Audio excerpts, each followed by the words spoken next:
The coffee cup shattered against the marble floor, sending dark liquid across Henry Wallace's $1,000 shoes. The billionaire stood frozen in the doorway of the shabby café, watching as a young waitress, Emily Carter, rushed toward him with genuine concern in her eyes, not knowing she was about to offer her last $20 to the richest man in the city. This single moment would change everything. Stay with me until the end of this incredible story, and comment your city below. I'd love to see how far this tale travels. The rain hammered against the grimy windows of Carter's cafe with unusual violence that November afternoon, as if the heavens themselves were trying to wash away the sorrows that clung to the old establishment like stubborn grease stains. Emily Carter, her auburn hair pulled back in a messy bun that had seen better days, wiped down the same corner table for the third time in 10 minutes, not because it needed cleaning, but because movement kept her mind off the stack of overdue bills hidden beneath the register. At 24, Emily had the kind of tired eyes that belonged on someone twice her age. The kind that came from working double shifts for 3 years straight, from watching her father waste away in a hospital bed after the construction accident that stole his ability to walk and work, from raising 2 teenage siblings who still needed school supplies and lunch money, and hope that tomorrow might be different from today. Table 6 wants more coffee," Marcus called from the kitchen, his voice carrying over the lonely jazz playing from the ancient radio. Marcus was the cook, the janitor, and occasionally the bouncer when the late-night crowd got too rowdy. He'd been working at Carter's cafe since Emily's mother had run it back, when the place still had dreams of being something more than a last resort for people with nowhere else to go. Emily grabbed the coffee pot, its handle worn smooth from 1,000 such trips, and made her way to table 6, where Mrs. Henderson sat with her crossword puzzle, same as every Tuesday and Thursday afternoon. 5 letters starts with H, Mrs. Henderson muttered without looking up. Something you lose but never really find again. Heart? Emily suggested, refilling the elderly woman's cup with practiced precision. No, dear, hope. Mrs. Henderson's weathered fingers filled in the squares with deliberate strokes. Though I suppose they're much the same thing, aren't they? Before Emily could respond, the bell above the door chimed its melancholy tune. She turned, expecting to see one of the regulars seeking shelter from the rain, but instead found herself looking at a stranger who seemed to carry the storm inside with him. The man was old, perhaps 70, maybe more, with silver hair that the rain had plastered against his skull. His clothes, once expensive by the look of the fabric, hung on his frame like they belonged to someone else, someone who had been larger, fuller, more present in the world. Water dripped from his coat onto the cracked linoleum floor, creating a small puddle that reflected the flickering fluorescent lights. But it was his eyes that made Emily pause. Gray, like the storm outside, they held a weariness that went beyond physical exhaustion. This was a man who had been tired for so long that rest had become a foreign concept, a luxury as distant as the stars. "Welcome to Carter's," Emily said, her customer service smile automatic but genuine. "Terrible weather to be out in. Let me get you a towel," and the old man blinked as if surprised to be addressed directly. Thank you." His voice was cultured, refined in a way that didn't match his disheveled appearance. Emily noticed his shoes, then Italian leather, handmade by the look of them, but scuffed and worn as if he'd been walking in them for months without care. She returned quickly with a clean towel from the back, one of the few that didn't have holes or suspicious stains. "Here you go. Why don't you take that booth by the radiator? It's the warmest spot we've got." The man accepted the towel with hands that trembled slightly from cold or age, Emily couldn't tell. "You're very kind." "Just doing my job," Emily replied, though they both knew that wasn't entirely true. She'd seen how the other customers had looked at him when he walked in, the quick glances, the subtle shifting away, the way Mrs. Henderson had clutched her purse a little tighter. In a neighborhood like this, people had learned to be suspicious of anyone who looked like they might need something. The old man made his way to the suggested booth, moving with the careful deliberation of someone who had learned that the world could shift beneath your feet without warning. Emily gave him a moment to settle, then approached with a menu and a glass of water. "Can I start you off with some coffee? Fresh pot, just made it." He looked up at her, and for a moment something flickered in those gray eyes, and recognition. That wasn't quite right. It was more like assessment. As if he was taking her measure, weighing her against some invisible standard. "Coffee would be wonderful," he said finally. "Black, please." Emily poured the coffee, noting how his fingers wrapped around the warm mug with obvious relief. "The special today is tomato soup and grilled cheese. Best comfort food for a day like this." "I'm not very hungry, but thank you." She started to turn away, then hesitated. There was something about him, something that tugged at her in a way she couldn't quite define. Maybe it was the way he held himself with a dignity that seemed at odds with his circumstances. Or maybe it was just that she recognized a fellow traveler on the hard road of life. "The soup's on special," she said. "Half price today." It was a lie. There was no special, hadn't been one in months. But she'd seen the way he'd looked at the menu, the quick calculation in his eyes as he'd scanned the prices. "That's very generous," he said quietly, "but just the coffee will be fine." Emily nodded and retreated to the counter where she could keep an eye on him while pretending to be busy with side work. The old man sat perfectly still, both hands wrapped around his coffee mug, staring out at the rain, as if it held answers to questions only he knew to ask. "You shouldn't do that," Marcus said from the kitchen window. "Giving away food. We're barely making rent as it is." "I didn't give away anything," Emily replied. "He's paying for his coffee." "You were going to, though. I can see it in your face. That bleeding heart of yours is going to be the death of this place." Emily didn't argue. Marcus was right, of course. The cafe was hanging on by a thread, had been ever since her father's accident. She'd taken over the lease, promised the landlord she could make it work, but every month was a struggle. Every day, really. Her phone buzzed with a text from her sister Katie. "Need $40 for chemistry lab fees, due tomorrow." Emily closed her eyes, did the mental math she'd become so good at. If she skipped lunch for the rest of the week, if she walked to work instead of taking the bus, if she could pick up an extra shift at her weekend job. "I'll figure it out," she texted back, because what else could she say? Katie was 16, brilliant, had a real shot at a scholarship if she could keep her grades up.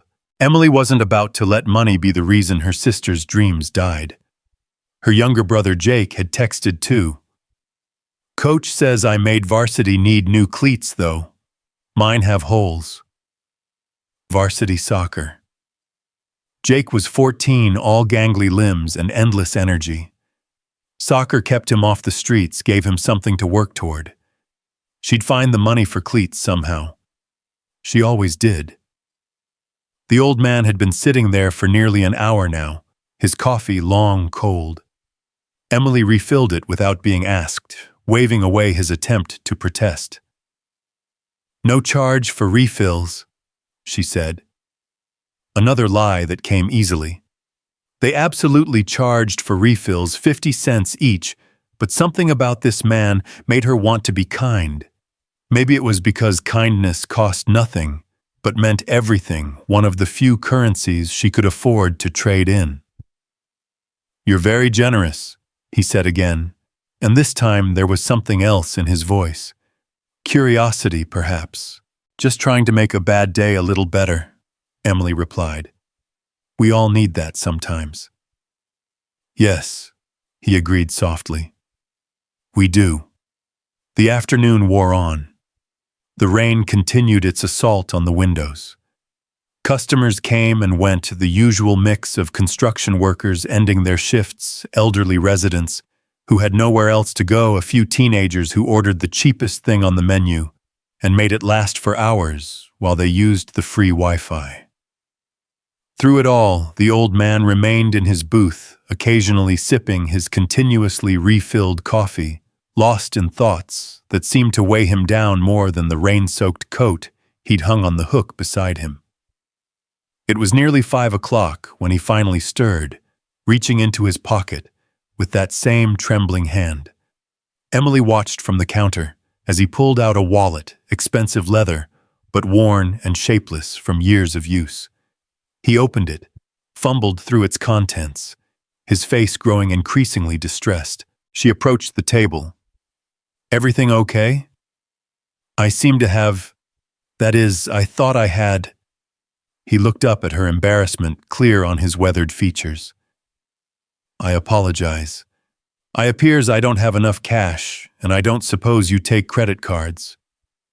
They did take credit cards, had to in this day and age, but the ancient machine took forever to process and charged them a fee that ate into their already thin margins. But that wasn't why Emily hesitated. It was the look on his face, not just embarrassment, but shame. The kind that came from falling far and landing hard. "Don't worry about it," she heard herself saying. "Coffee's on the house today." "I couldn't possibly. Please." Emily pulled out her own wallet, extracted a $20 bill, the last one until her next paycheck in 3 days, and put it in the register. "It's taken care of." The old man stared at her as if she'd just performed a miracle. "Why would you do that?" Emily shrugged, uncomfortable with the intensity of his gaze. "Because it's raining. Because you look like you needed a warm place to sit.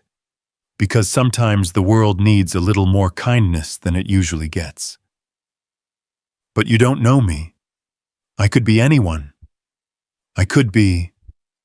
He trailed off, seeming to struggle with words. "I could be someone who doesn't deserve your kindness." "Everyone deserves kindness," Emily said firmly. "That's what my mother used to say anyway. Before she died, she ran this place. She always said a cup of coffee and a kind word could change someone's whole day, maybe even their whole life."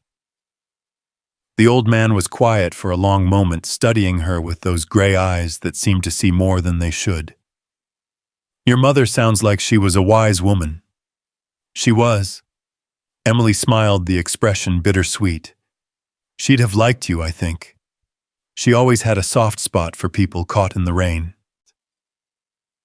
"And you inherited that from her, this compassion for strangers." "I inherited the café," Emily said, with a self-deprecating laugh. "The compassion was probably a bad business decision that came free with the lease." "Or perhaps," the old man said slowly, "it's the only business decision that truly matters." Before Emily could respond, he stood moving with more purpose than he'd shown since entering. He retrieved his still damp coat from the hook, shrugging it on with practiced ease. "Thank you," he said, meeting her eyes directly. "For the coffee, for the warmth, for..." He gestured vaguely, encompassing everything and nothing.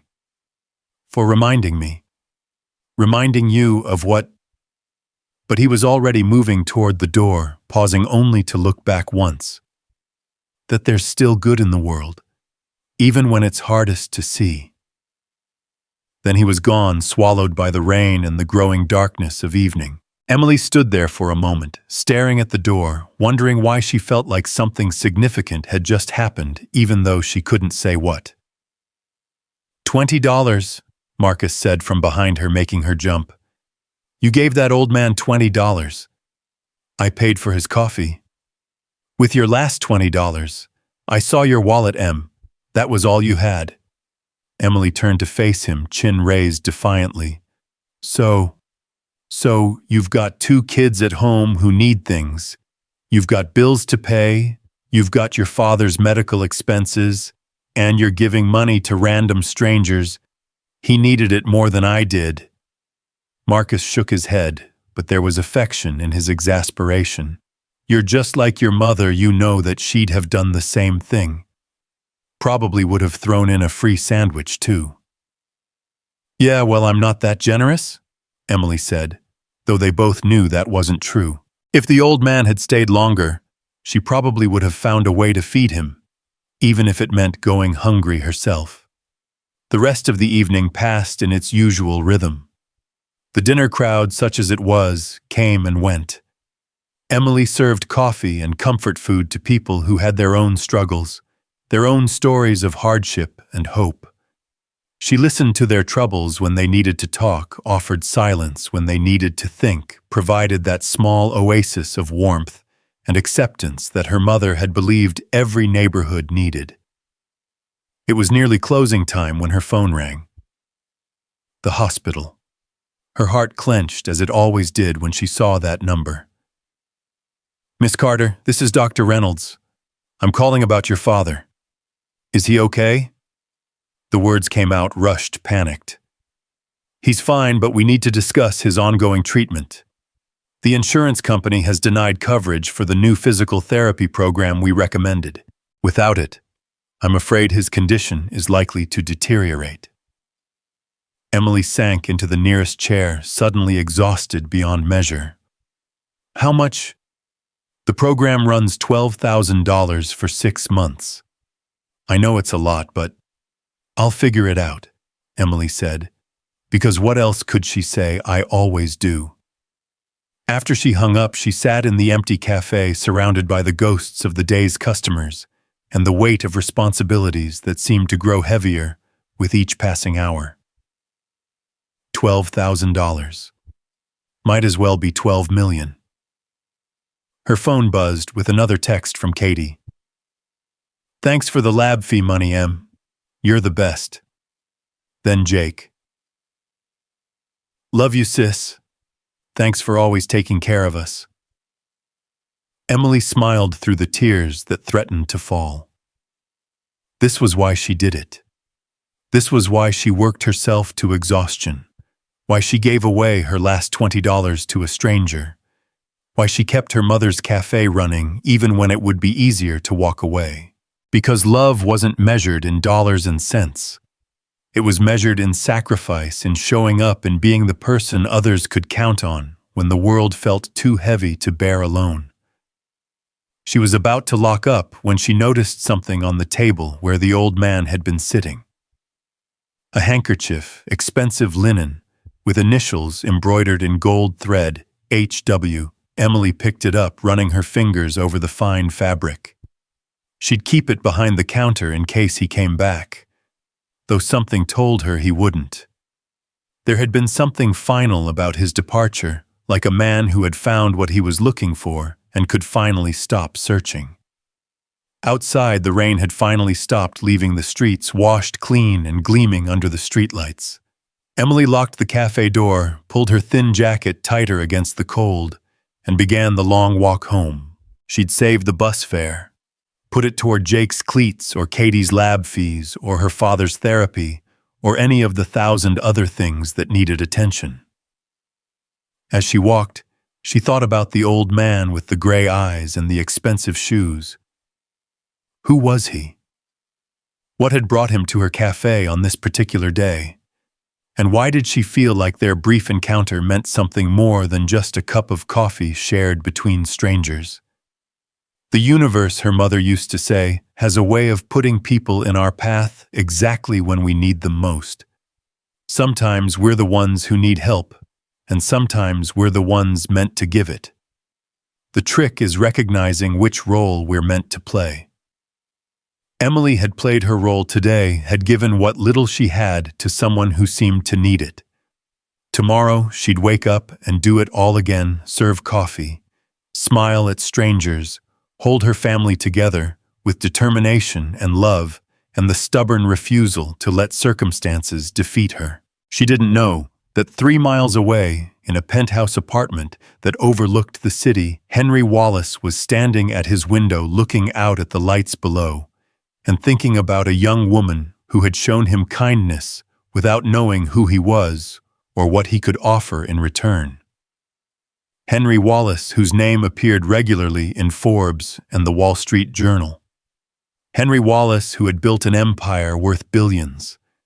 Henry Wallace, who had lost everything that mattered when his wife and son died in a plane crash 5 years ago, and who had spent every day since wondering what the point of all his success was if he had no one to share it with. He'd been wandering the city in disguise for months now, moving through different neighborhoods, different lives, searching for something he couldn't quite name. He'd been testing people, perhaps, or testing himself, or maybe just trying to find a reason to believe that the world his wife had loved so much was still worth being part of. Today, he'd found it. In a rundown café that had seen better days served by a young woman who had seen better days herself, he'd found the spark of human kindness that his wife had always insisted was the most valuable currency in existence. "You were right, Margaret," he whispered to the ghost of his wife. "You always were." He moved to his desk, an imposing piece of mahogany that had witnessed countless deals and decisions that had shaped industries. But tonight he would use it for something different. Tonight he would write a letter that would change everything. He pulled out his personal stationery, the kind hardly anyone used anymore, and began to write in his careful, measured script, "Dear Miss Carter, you don't know me, not really, though we met briefly in your cafe today. You showed me a kindness that you could ill afford, and in doing so you gave me something I had thought lost forever, hope. I have a proposition for you. But we're getting ahead of ourselves. The letter would come tomorrow, would arrive in a limousine that would cause everyone on Emily's street to stop and stare. It would change her life in ways she couldn't imagine, would offer her opportunities she'd never dreamed of. But tonight, Emily Carter walked home in the dark, unaware that her simple act of kindness had set in motion events that would ripple outward like stones thrown in still water. She thought about her father waiting for her in his wheelchair, always trying to smile despite the pain. She thought about Katie hunched over her textbooks, determined to make something of herself. She thought about Jake practicing soccer moves in their tiny backyard, dreaming of scholarships and glory. And she thought about her mother, who had taught her that kindness was never wasted, even when it seemed to disappear into the void, without echo or acknowledgement. Every act of kindness, her mother had said, is a seed planted in the garden of the world. You might not see it bloom, but somewhere, somehow, it will grow into something beautiful. Emily had planted a seed today, though she didn't know it yet. And Henry Wallace, sitting in his penthouse with tears streaming down his weathered cheeks for the first time since the funeral, was about to water it with resources beyond her wildest dreams.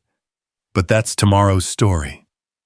Tonight, Emily climbed the stairs to their small apartment, her feet aching and her heart heavy with worries that seemed insurmountable. She found her father waiting up for her, as he always did, his face lighting up when she walked through the door. "How was your day, sweetheart?" "It was good, Dad," she said, kissing his forehead. "Met an interesting customer.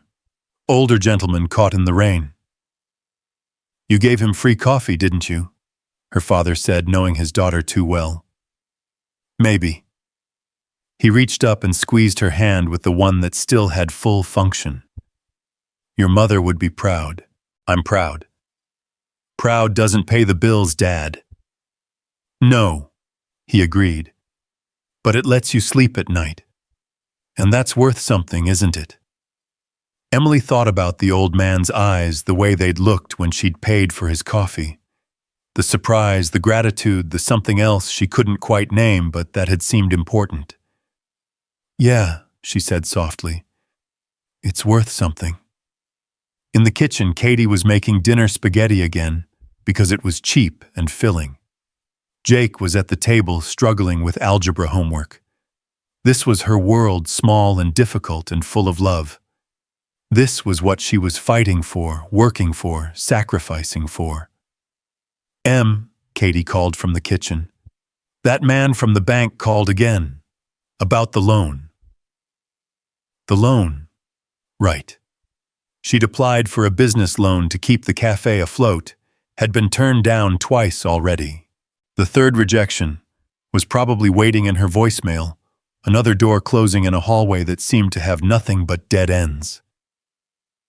I'll deal with it tomorrow, Emily called back, because tomorrow always seemed like a better time to face bad news. Oh, and there's mail for you, Jake said, without looking up from his homework. Fancy-looking envelope. Someone slipped it under the door. Emily frowned. Mail didn't come this late, and it certainly didn't get slipped under doors. She picked up the envelope from the side table where Jake had tossed it. Heavy paper, expensive. No postmark. Just her name written in elegant script, Miss Emily Carter. She opened it carefully, unfolding the single sheet of paper inside. The letterhead made her breath catch. Wallace Enterprises. Everyone knew that name. Henry Wallace was one of the richest men in the country, a billionaire who had built an empire from nothing. But it was the opening line that made her sink into the nearest chair, her legs suddenly unable to support her. Dear Miss Carter, you don't know me, not really, though we met briefly in your cafe today. She read the letter 3 times before the words started to make sense. The old man, the trembling hands, the expensive shoes. Henry Wallace had been in her cafe. Henry Wallace, whose wife and son had died in that plane crash that had been all over the news 5 years ago. Henry Wallace, who had disappeared from public view and become something of a recluse.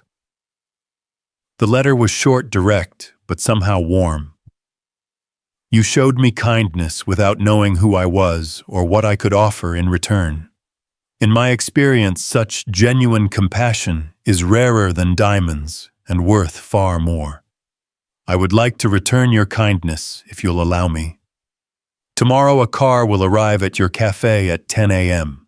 If you're willing, I'd like to meet with you properly and discuss a proposition that could benefit us both.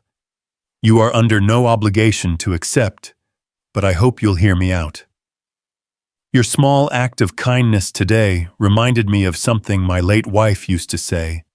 The measure of a society is how it treats those who have nothing to offer in return. You, Miss Carter, have restored my faith in that measure. With sincere gratitude, Henry Wallace. Emily's hands shook as she set the letter down. This couldn't be real. Things like this didn't happen to people like her. Rich men didn't wander into rundown cafes and have their lives changed by a cup of coffee. Katie stood in the doorway, spatula in hand, concern written across her young face. You okay? You look like you've seen a ghost. I'm not sure, Emily said honestly. Something happened today. Something that might change everything. Good change or bad change? Emily looked at the letter again, at the elegant script and the promise it contained. I don't know yet. Maybe good. Maybe too good to be true. Mom always said that good things happen to good people, Katie said with the confidence of youth. And you're the best person I know. I gave away my last $20 today, Emily admitted, to a stranger who couldn't pay for his coffee. Katie crossed the room and hugged her sister tight. Of course you did. That's who you are. That's who Mom raised us to be. Jake looked up from his homework. Wait, does this mean we're in trouble? Do I need to get a job? No, Emily said firmly. No, you focus on school and soccer. I'll handle everything else. You always do, Jake said, and the simple faith in his voice nearly broke her heart. That night, Emily couldn't sleep. She lay in bed staring at the ceiling, thinking about the strange turn her day had taken. In the morning, a car would come. She would meet with Henry Wallace, really meet him this time, and he would offer her, what money, a job she couldn't imagine. What she didn't know was that 3 miles away, Henry Wallace couldn't sleep either. He was in his study surrounded by photographs of his wife and son, planning how to explain to this remarkable young woman that he wanted to offer her not just money, but purpose. A chance to help him build something meaningful with his wealth, something that would honor his wife's memory and make his son proud. He'd been searching for an heir not of blood, but of spirit. Someone who understood that true wealth wasn't measured in dollars, but in the differences you made in other people's lives. Today, in the most unlikely place, he'd found her. Emily finally drifted off to sleep as the sun began to rise, the letter still clutched in her hand. She dreamed of her mother standing in the café, smiling that knowing smile she'd always worn when she knew something good was about to happen. Every act of kindness creates a ripple, her mother said in the dream. You just created a wave, my darling girl. Now learn to ride it. When Emily woke, it was to Katie shaking her shoulder. Em, wake up. There's a limo outside, the whole neighborhood is staring. Emily sat up, her heart racing. It was real. Yesterday had been real. The letter, the promise, the possibility of change, all real. She dressed carefully in her best outfit, a simple black dress her mother had worn to important meetings, the one thing of value she'd kept. She looked at herself in the mirror, seeing her mother's eyes, her father's determination, her own exhaustion and hope mingled together. You've got this, she told her reflection, though she wasn't sure she believed it. Downstairs, the cafe was already open. Marcus had come in early, drawn by the crowd gathering outside. Em, there's a limo the size of a city bus out there. You want to tell me what's going on? I think, Emily said slowly, that yesterday's coffee customer wasn't exactly who we thought he was. She walked outside, and sure enough, there it was, a black limousine that looked completely out of place on their cracked and pothole-filled street. A uniformed driver stood beside it, and when he saw her, he smiled and opened the door. Miss Carter, Mr. Wallace is expecting you. Emily turned back to look at the cafe, at Marcus, standing in the doorway, with his mouth hanging open, at the faces pressed against windows all along the street. This was her world, small and difficult and real. Whatever happened next, this would always be home. But sometimes her mother had said, you have to be brave enough to step through the doors that open for you even when you can't see what's on the other side. Emily Carter, 24 years old, waitress, daughter, sister, keeper of small kindnesses and bearer of large burdens, stepped into the limousine and into a future she couldn't have imagined. The door closed with a soft, expensive sound, and the car pulled away from the curb, leaving behind the familiar world of struggle and entering into something entirely new. But Emily carried with her the lessons of that world, that kindness costs nothing but means everything, that dignity isn't determined by wealth, that sometimes the smallest gestures create the biggest changes. She didn't know that Henry Wallace was waiting for her in his office, having spent the night planning how to make her life better without making her feel like a charity case. She didn't know that he'd already had his lawyers draw up papers for a foundation in his wife's name with Emily as the co-director. She didn't know that he'd investigated her family's situation and had already made arrangements to cover her father's medical bills, her siblings' education, and the cafe's debts. All she knew was that yesterday she'd given away her last $20 to a stranger who needed coffee and kindness. And today, somehow, that stranger was giving her a chance at a different life.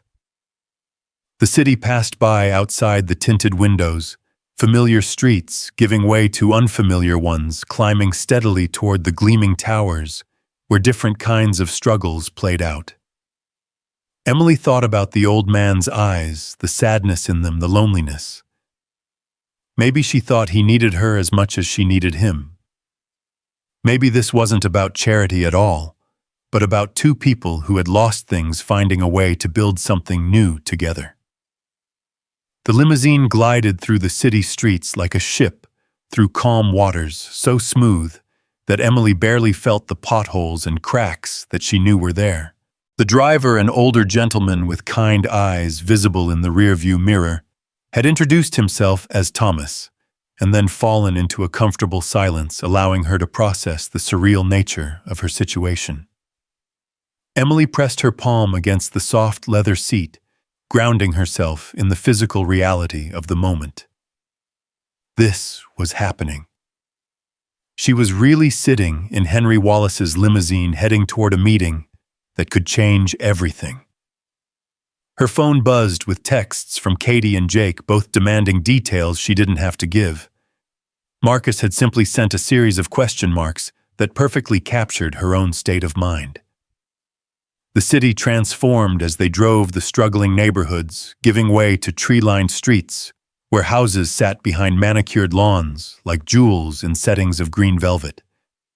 Then even those disappeared, replaced by towering buildings of glass and steel that reached toward the sky with architectural ambition. Emily had been to this part of the city only once before, when she'd accompanied her mother to a bank meeting years ago, both of them wearing their best clothes and their bravest faces, hoping for a loan that never came. "We're almost there, Miss Carter," Thomas said gently, as if sensing her growing anxiety. "Mr. Wallace asked me to tell you that there's no pressure today. He simply wants to talk. If at any point you're uncomfortable, I'll be happy to drive you home immediately." "Thank you." Emily managed her voice steadier than she felt. "He seems like a good man to work for." Thomas's eyes crinkled in the mirror. 32 years I've been with Mr. Wallace. He's the finest man I know. These last 5 years have been difficult for him. But yesterday, when he came home, he seemed different. Lighter somehow. Like he'd remembered something important. So before Emily could respond, the limousine turned into an underground parking garage beneath a building that seemed to pierce the clouds. They descended 2 levels before Thomas parked in a reserved spot near a private elevator. "This will take you directly to Mr. Wallace's office," Thomas explained, holding the car door open for her. "He's expecting you." The elevator was all mirrors and mahogany, and Emily caught sight of herself multiplied into infinity. She looked small, young, out of place in her mother's old dress. But there was something else in her reflection, too. Something her mother would have recognized: determination mixed with compassion, the particular strength that came from choosing kindness even when the world gave you every reason to be hard. The elevator opened directly into an office that took her breath away. Floor-to-ceiling windows offered a view of the city that seemed almost godlike in its scope. The space itself was massive, but somehow warm, filled with rich woods and comfortable furniture, bookshelves that reached toward the vaulted ceiling, and artwork that even Emily's untrained eye recognized as significant. But it was the photographs that drew her attention. They were everywhere on the desk. The shelves, the walls. A beautiful woman with laughing eyes and silver hair. A young man who shared Henry's strong jaw but had his mother's warm smile. Family vacations, holiday gatherings, candid moments of joy captured and preserved like butterflies in amber. My wife Margaret and our son David. Emily turned to find Henry Wallace standing in a doorway she hadn't noticed. He looked different than yesterday, the same man certainly, but transformed. Gone were the shabby clothes and defeated posture. He wore a perfectly tailored suit that probably cost more than she made in a year, and he stood straight, commanding every inch the billionaire businessman the world knew him to be. Yet his eyes were the same. Gray kind, touched with a sadness that all the money in the world couldn't cure. They're beautiful, Emily said, because they were, and because she understood the weight of loss well enough to know that sometimes the simple acknowledgments were the most important. Yes, Henry agreed, moving into the room with the controlled grace of someone who had learned to carry grief without letting it show. They were my entire world. When I lost them, I lost myself as well. I've spent 5 years trying to remember who I was, or perhaps discovering who I am without them. He gestured to a seating area by the windows, 2 chairs positioned to take advantage of the spectacular view. Emily sat carefully hyper-aware of her thrift store shoes against the pristine carpet, her worn purse against the leather chair. "You must be wondering why you're here," Henry said, settling into the opposite chair with a slight grimace that suggested old bones and older sorrows. "The thought had crossed my mind," Emily admitted. "Yesterday feels like something out of a dream. Or maybe a fairy tale, though I've learned not to believe in those." "No. Yet you gave your last $20 to a stranger. That seems like something out of a fairy tale to me." Emily felt heat rise to her cheeks. "How did you know it was my last 20?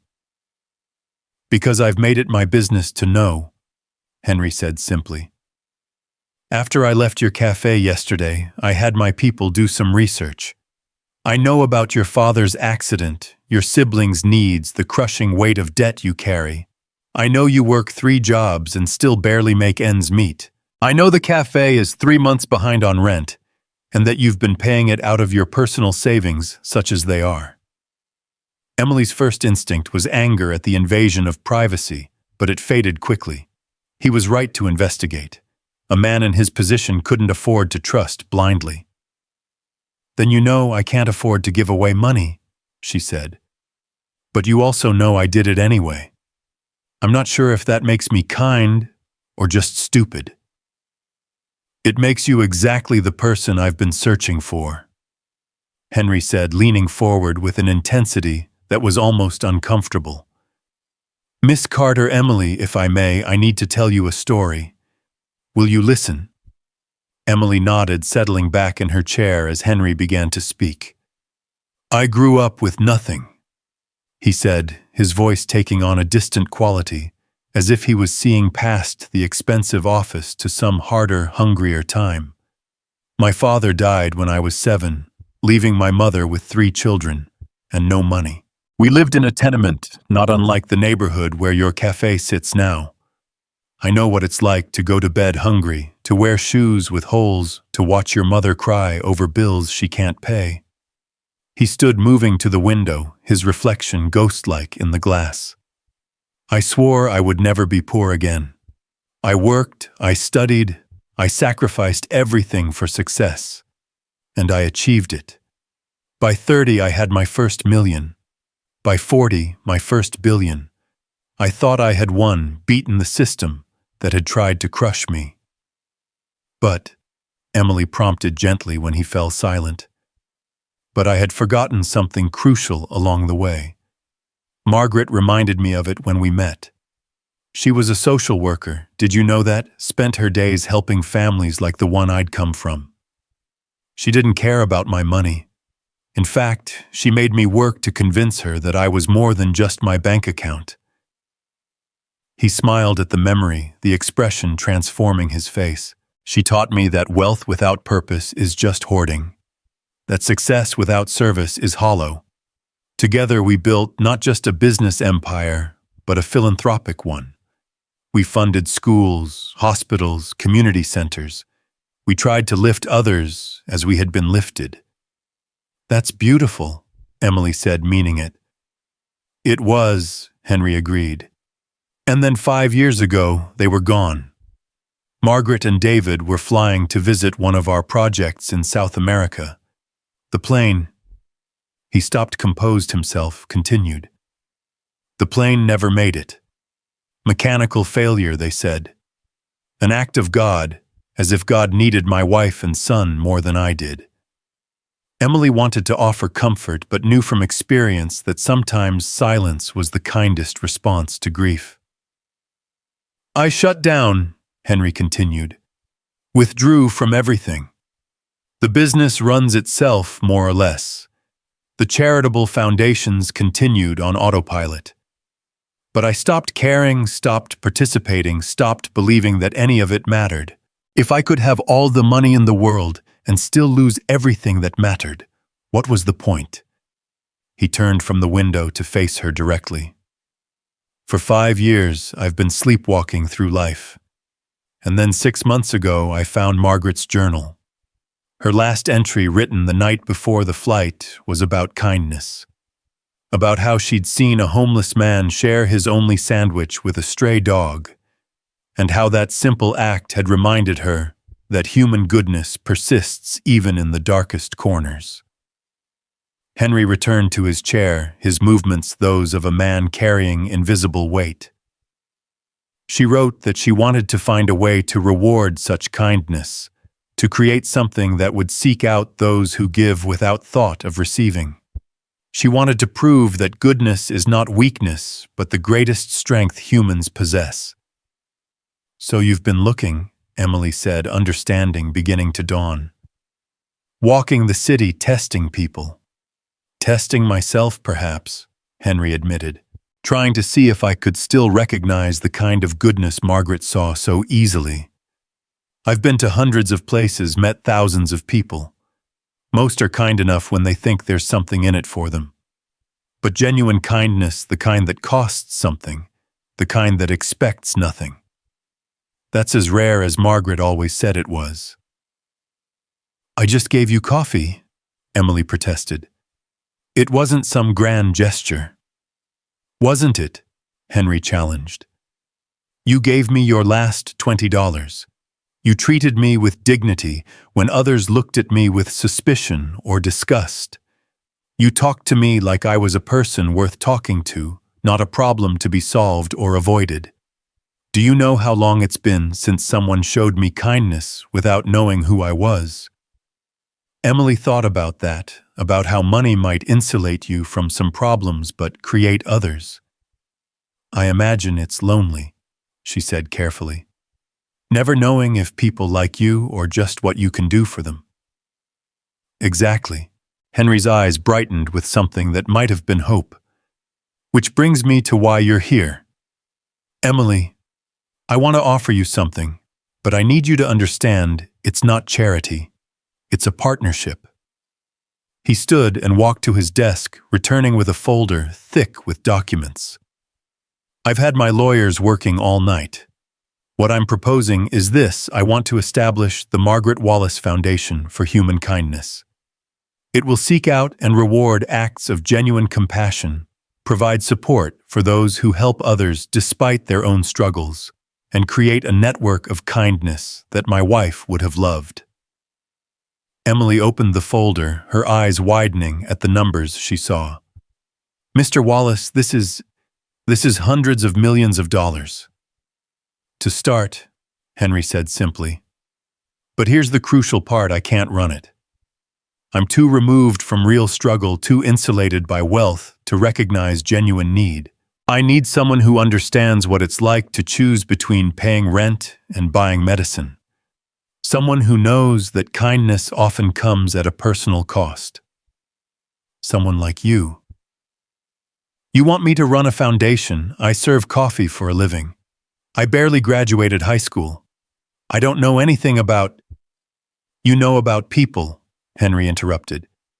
You know about struggle and sacrifice, and still choosing to be good when it would be easier to be bitter. That's the expertise I need. The business side, the legal side, the administrative side, I have people for that. What I don't have is someone with your heart and experience. Emily's hands trembled as she looked through the documents. There was a salary listed that made her breath catch more money than she'd ever dreamed of making. But it was the other provisions that made tears spring to her eyes: full medical coverage for her father, including the experimental therapy the doctors had recommended, college funds for both Katie and Jake, a significant investment in Carter's Café to transform it into a community center that could serve as a model for others. "This is too much," she whispered. "You don't even know me." "I know enough," Henry said firmly. "I know you're someone who gives when you have nothing to give. I know you're raising your siblings while caring for your father and running your mother's café. I know you work yourself to exhaustion for others and never complain. I know you treated a shabby old man with dignity and kindness, and that tells me everything I need to know about your character." Emily set the folder aside, needing distance from the overwhelming generosity it represented. "What if I fail? What if I'm not capable of what you're asking?" "Then we'll fail together," Henry said simply. "But I don't think you will. Margaret used to say that the people who doubt themselves the most are often the ones most capable of greatness, because they understand the weight of responsibility." "Can I ask you something?" Emily said after a moment of silence. "Why not just give the money to established charities? Why create something new?" Henry's smile was sad. "Because established charities, as valuable as they are, often lose touch with the individual. They deal in statistics and demographics, not in the single mother who gives her lunch to a coworker who forgot theirs, or the teenager who shovels his elderly neighbor's walk without being asked." Margaret wanted to reward the small kindnesses that hold society together, the ones that never make the news but make life bearable.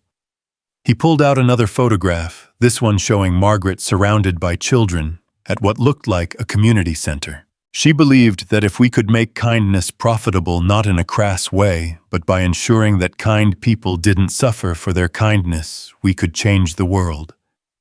One cup of coffee, one gesture, one person at a time. Emily stood and walked to the window, looking out at the city spread below. Somewhere down there was her cafe, her struggling neighborhood, her small, difficult life. She thought about all the times she'd wanted to help someone, but couldn't afford to, all the kindnesses she'd had to ration, because kindness didn't pay the bills. "What would my role be exactly?" she asked, still facing the window. "You'd be the heart of the operation," Henry said, coming to stand beside her. "You'd help identify recipients, evaluate projects, ensure that we're reaching the people Margaret would have wanted to reach. You'd work with communities to create networks of support. And you'd help me remember why I started this, to honor my wife's belief that human goodness is worth investing in." And the cafe would become the flagship location for a new kind of community center, a place where people can get a cup of coffee whether they can pay or not, where kindness is the currency that matters most. We'd hire staff, including Marcus, if he's willing. Provide services like job training and childcare, create a model that could be replicated in other communities. Emily turned to face him. "You've thought of everything." "I've had all night to plan," Henry admitted, "and 5 years of grief to fuel it. Emily, I need this to work. Not for tax purposes or public relations or any of the reasons rich people usually start foundations. I need it because it's the only way I can think of to make Margaret's death mean something other than loss." The raw honesty in his voice broke through Emily's last defenses. She recognized the desperate need to make sense of senseless loss to build something from the wreckage of grief.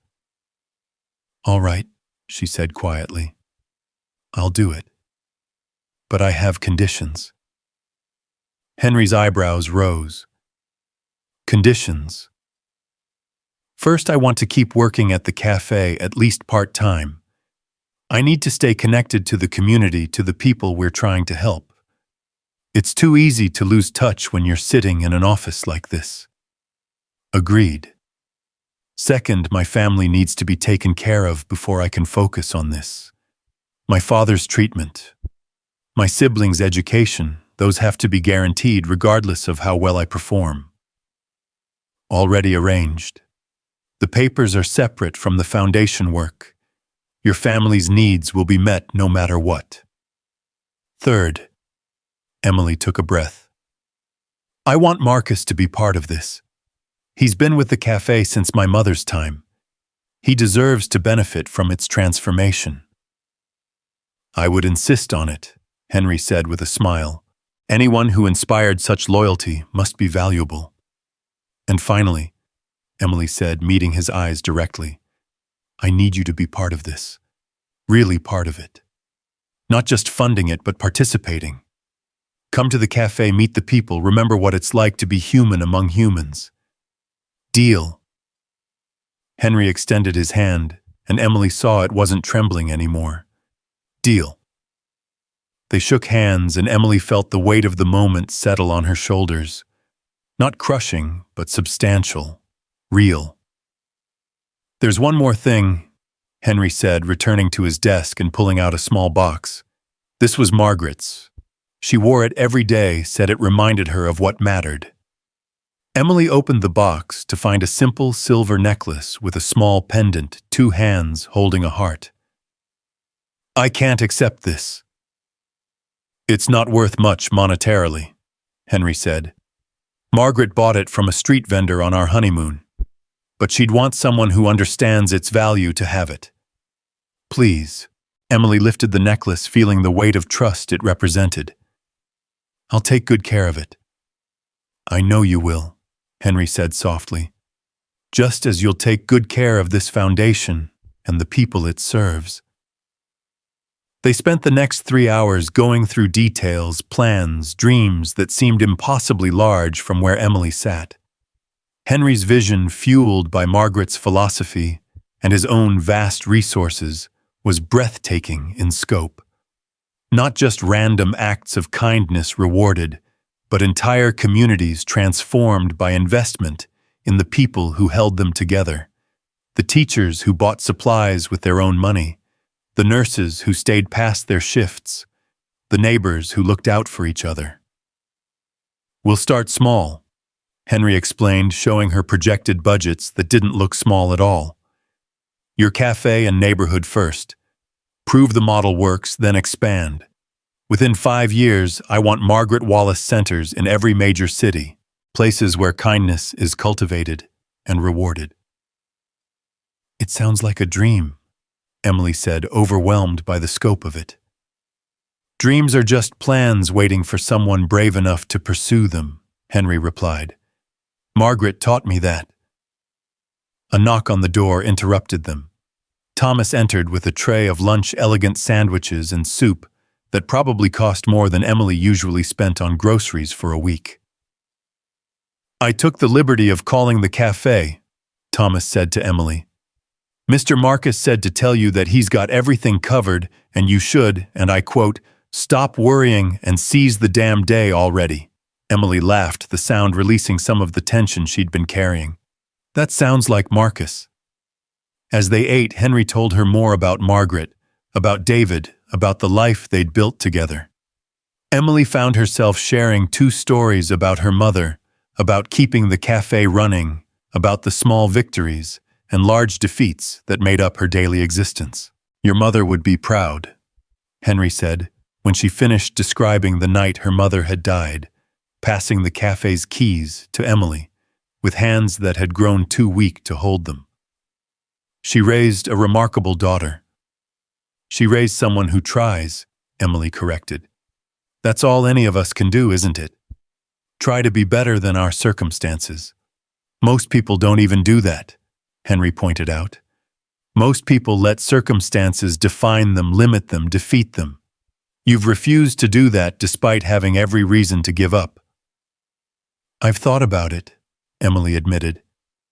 There have been nights when I've stood in the cafe, calculator in hand, adding up numbers that would never work, and thought about walking away, selling to developers, taking whatever I could get, starting fresh somewhere else.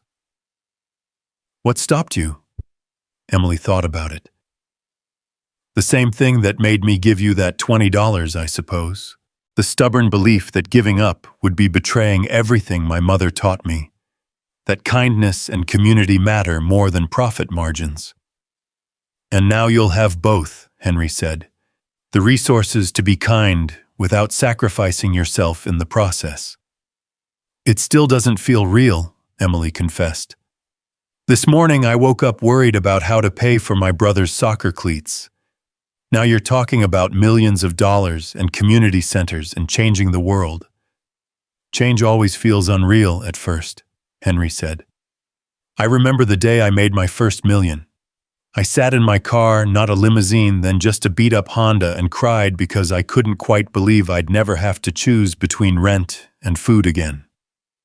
And now I have more money than I could spend in 100 lifetimes, and I learned that wealth without purpose is just a different kind of poverty. He paused, his eyes distant. Margaret knew that from the beginning. It's why she married me. I think she saw that I could be more than just successful. She saw that I could be significant. There's a difference. Success is about accumulation. Significance is about contribution. You, Emily, have been significant your whole life, contributing to others' well-being at the expense of your own. Now I'm offering you the chance to be both successful and significant. Thomas returned to clear their lunch dishes, and Emily noticed it was already late afternoon. The day had flown by in a blur of conversation and planning. I should get back, she said. My family will be wondering what happened to me. And the evening shift at the café. Thomas will drive you, Henry said. But first, there's something else. He led her to another room, this one clearly a conference space where several people in expensive suits sat around a polished table. They stood when Henry entered, their expressions professionally neutral but curious. Emily, this is the team that will help you transition into your new role. Lawyers, accountants, administrators, all the people who handle the details so you can focus on the vision. Emily shook hands with each of them, trying to remember names and titles that seemed to blur together. They were all polite, professional, but she caught the skepticism in some of their eyes. Who was this young woman their boss had pulled from obscurity? I know this is overwhelming, a woman named Patricia said kindly. She was older with silver hair and intelligent eyes. I'll be your primary liaison, helping you navigate the business side while you find your footing. Thank you, Emily said gratefully. I have a feeling I'll need all the help I can get. Don't sell yourself short, Patricia replied. Mr. Wallace has excellent judgment about people. If he believes you're the right person for this, then you are. They spent another hour going through paperwork, signatures, immediate next steps. Emily's head spun with legal terms and financial projections, but Patricia stayed by her side, explaining everything in simple terms, making sure she understood what she was agreeing to. Finally, as the sun began to set over the city, painting the sky in shades of pink and gold that reminded Emily of her mother's favorite scarf, Henry walked her to the elevator. Thank you, he said simply. For yesterday, for today, for agreeing to this enormous leap of faith. I should be thanking you, Emily replied. You've changed my family's life. No, Henry said firmly. You changed mine first. You reminded me that there's still good in the world, still reasons to hope and plan and dream. Margaret would have loved you. Emily impulsively hugged him, feeling his surprise before he returned the embrace. He smelled like expensive cologne and old grief, like power and loneliness combined. We're going to make her proud, Emily promised. We already have, Henry replied, just by beginning. The elevator ride down felt like a descent from one world to another. By the time Emily reached the parking garage where Thomas waited with the limousine, she felt like a different person than the one who had ridden up hours before. Or perhaps not different, perhaps just more herself, the self she might have been if circumstances hadn't forced her into survival mode for so long. The ride back to the cafe was quiet, Emily processing everything that had happened, while Thomas navigated rush-hour traffic with practiced ease.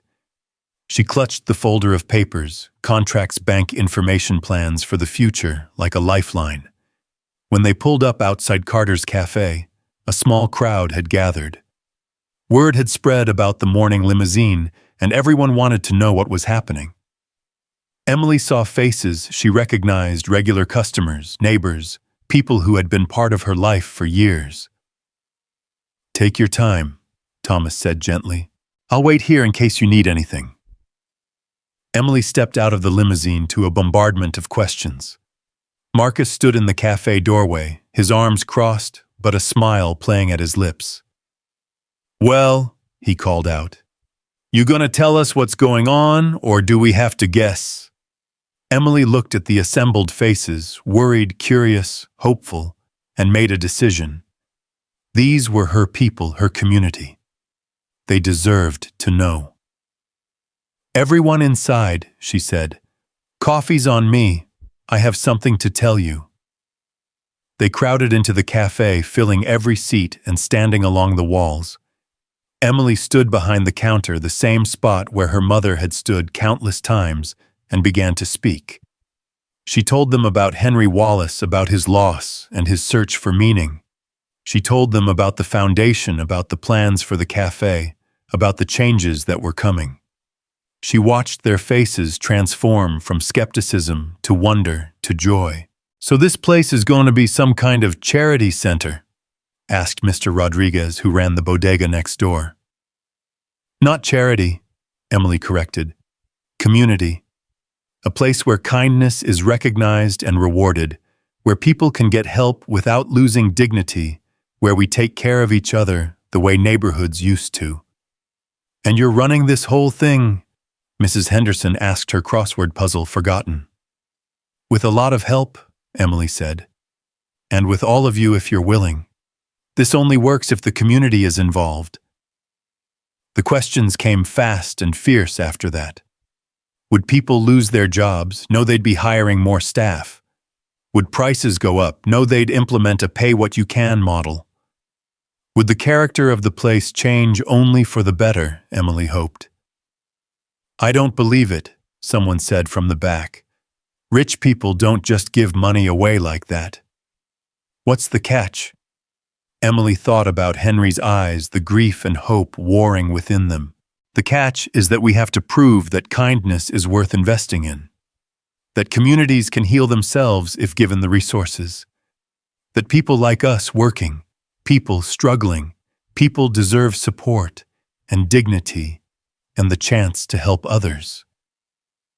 "Your mother would be so proud," Mrs. Chen said, tears streaming down her weathered face. She'd known Emily's mother for 30 years, had been there the day the cafe opened, the day Emily was born, the day they'd lowered her mother into the ground. "I hope so," Emily said, her own tears threatening to fall. Marcus finally spoke up. "So when do we start?" "Tomorrow," Emily said. "We start tomorrow." The celebration that followed was unlike anything the cafe had seen in years. Someone brought out a guitar, someone else produced a bottle of wine, and they'd been saving for a special occasion. Stories were shared, plans were made, hope was kindled and carefully tended like a flame that had nearly gone out. Emily slipped outside at one point, needing air and quiet. Thomas still waited by the limousine, patient and unobtrusive. "Quite a gathering," he observed. "They're good people," Emily said. "They just needed someone to believe in them." "And now they have that someone," Thomas replied. "Mr. Wallace chose well."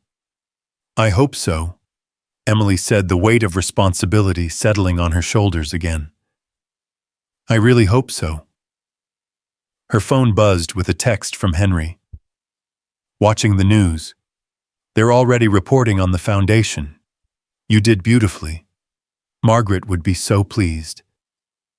Emily looked back through the cafe windows at the celebration continuing inside.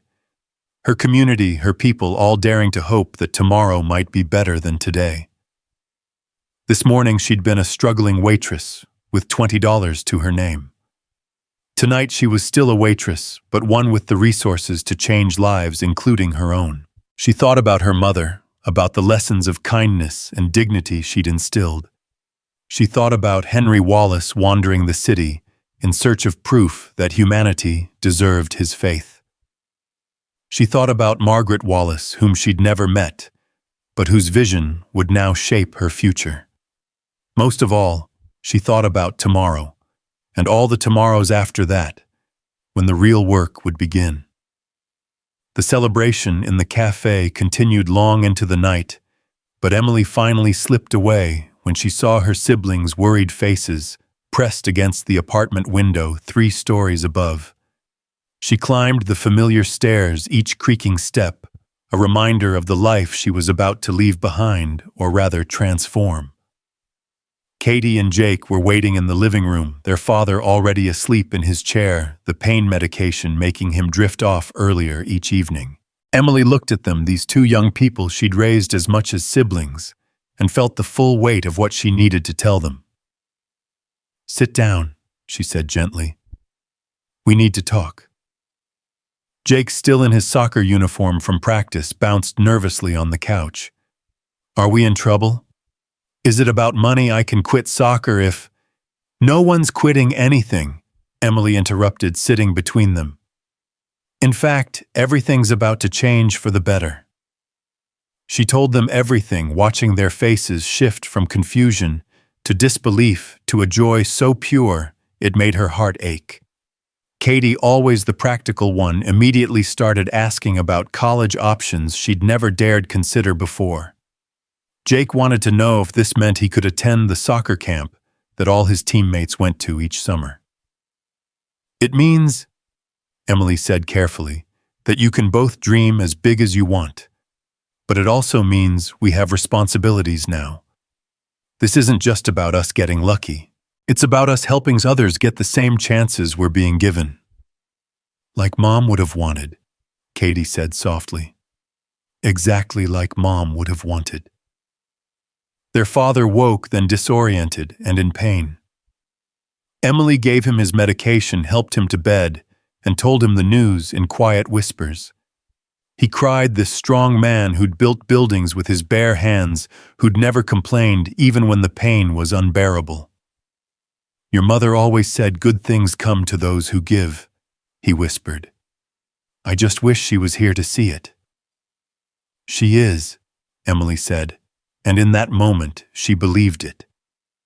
The next morning came too quickly. Emily had barely slept, her mind racing with plans and possibilities. She arrived at the café at 5 a.m., an hour before opening, to find Marcus already there with coffee brewing and a spreadsheet laid out on the counter. "Couldn't sleep either?" she asked. "Are you kidding? My wife nearly kicked me out of bed for tossing and turning." He pushed the spreadsheet toward her. "I've been thinking about staffing. If we're really going to do this pay-what-you-can model, we'll need at least 3 more full-time employees, maybe 4. "Henry said to hire whoever we need," Emily said, still getting used to saying his name so casually.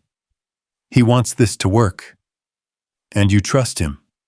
Emily thought about the photographs in Henry's office, the grief in his eyes, the way his hands had trembled when he talked about Margaret. "I do. He needs this as much as we do, just in a different way." The morning rush was different that day. Word had spread through the neighborhood like wildfire, and everyone wanted to hear the story firsthand. Emily found herself telling it again and again, each time feeling more real, more possible. Around 10 o'clock, a fleet of vehicles arrived outside.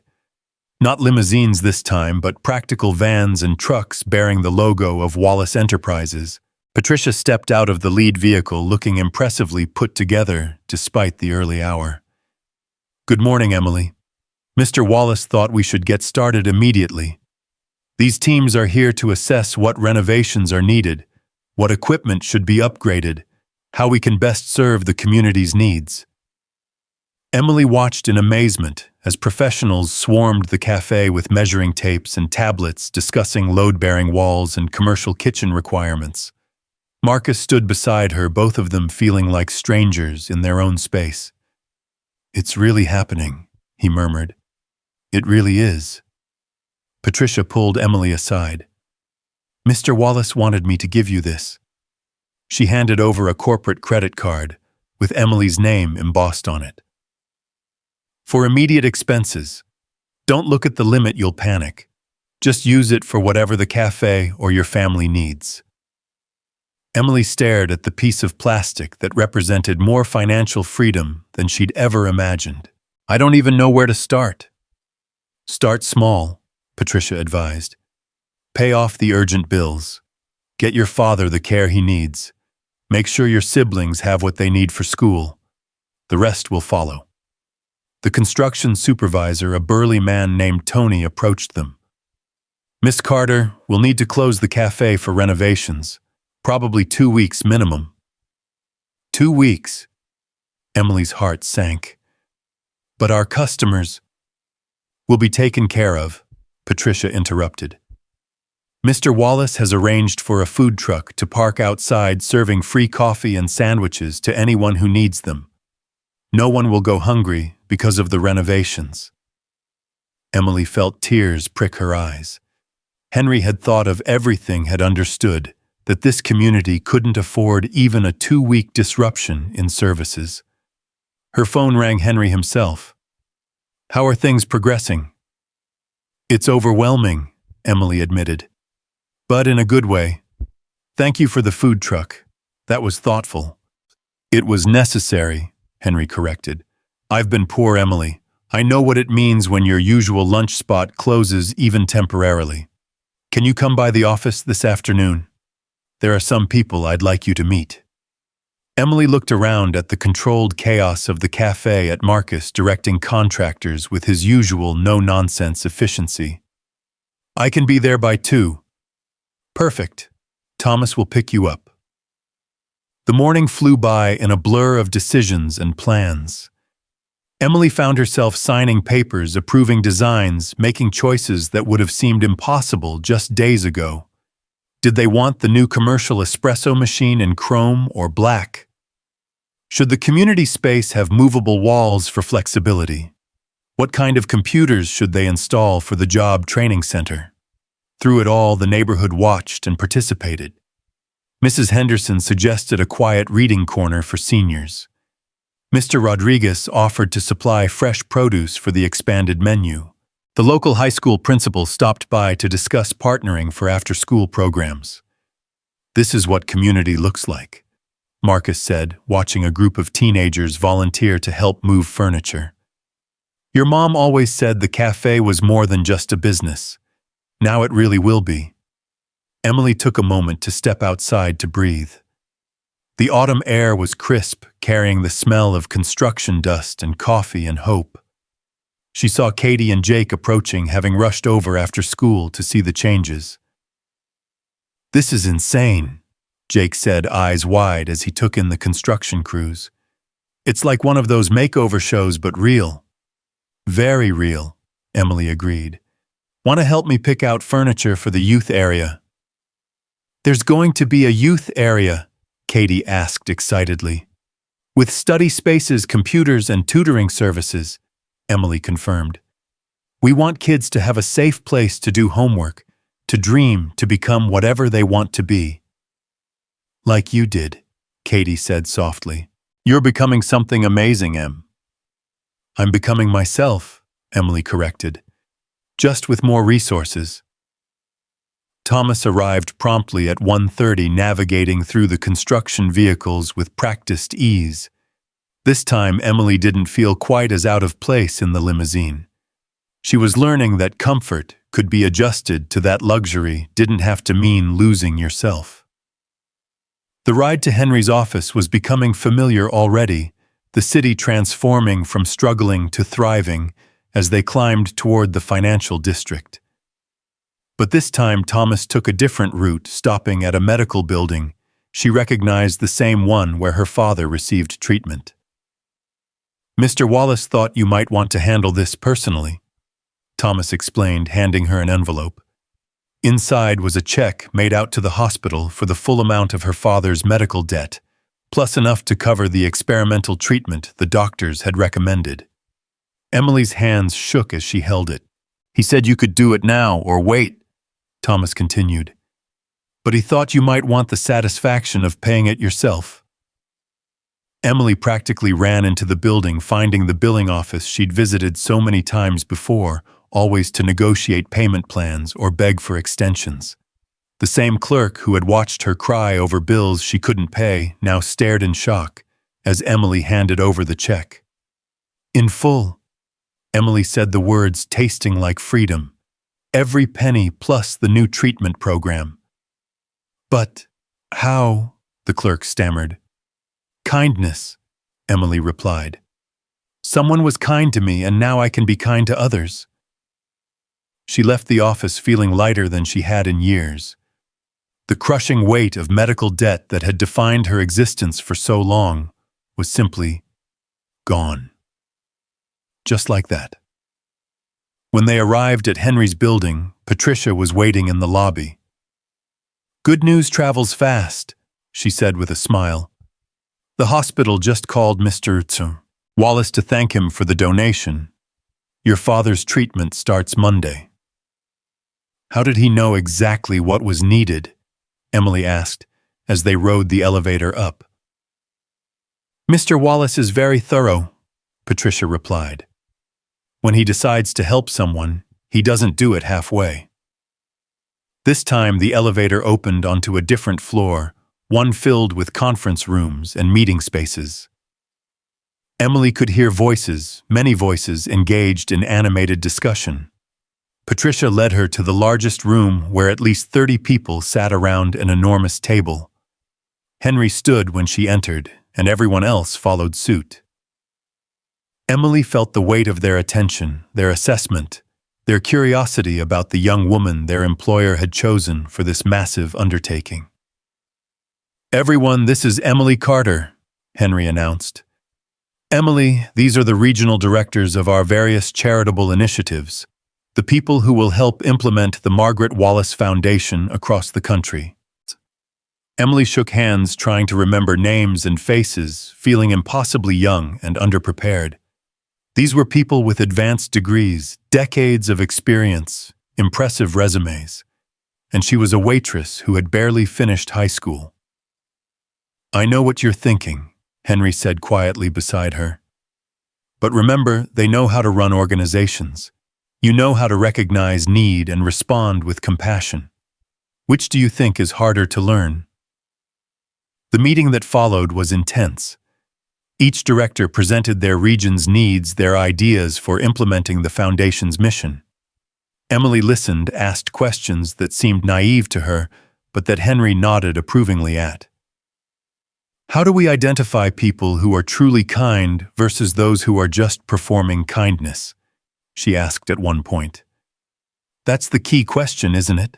replied a woman named Sandra, who ran operations in Chicago. "How do we measure genuine compassion?" "We look for sacrifice," Emily said, remembering her mother's words. "Real kindness costs something. It's easy to be nice when it's convenient. It's harder to be kind when it requires giving something up." "Can you give an example?" someone asked. Emily thought about it.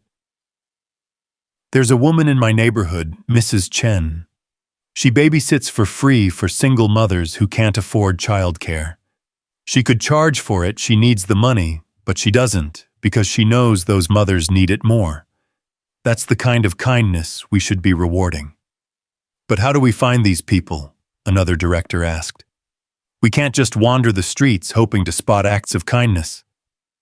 "Actually," Henry interjected, "that's exactly what we do. We embed ourselves in communities. We listen. We watch. We trust local people to identify their own heroes. Emily's Café will be our pilot program, our proof of concept." And the discussion continued for hours, covering everything from legal structures to funding mechanisms to evaluation metrics. Emily's head swam with information, but she forced herself to stay focused, to contribute when she could, to learn when she couldn't. Finally, as the sun began to set, Henry called an end to the meeting. "You all have your assignments. Regional plans due in 2 weeks. Emily and I will be focusing on the flagship location, making sure we get it right before we replicate." As the directors filed out, many stopped to shake Emily's hand again, their initial skepticism replaced by something that might have been respect. "You did well," Henry said when they were alone. "You asked the right questions." "I felt like a student who wandered into the wrong classroom," Emily admitted. "You felt like someone with different expertise than the others," Henry corrected. "They know systems, you know people. We need both." They walked to his office, the space now familiar to Emily. She noticed a new photograph on his desk, one of the café taken that morning during the renovation chaos. "Already documenting the journey?" she asked.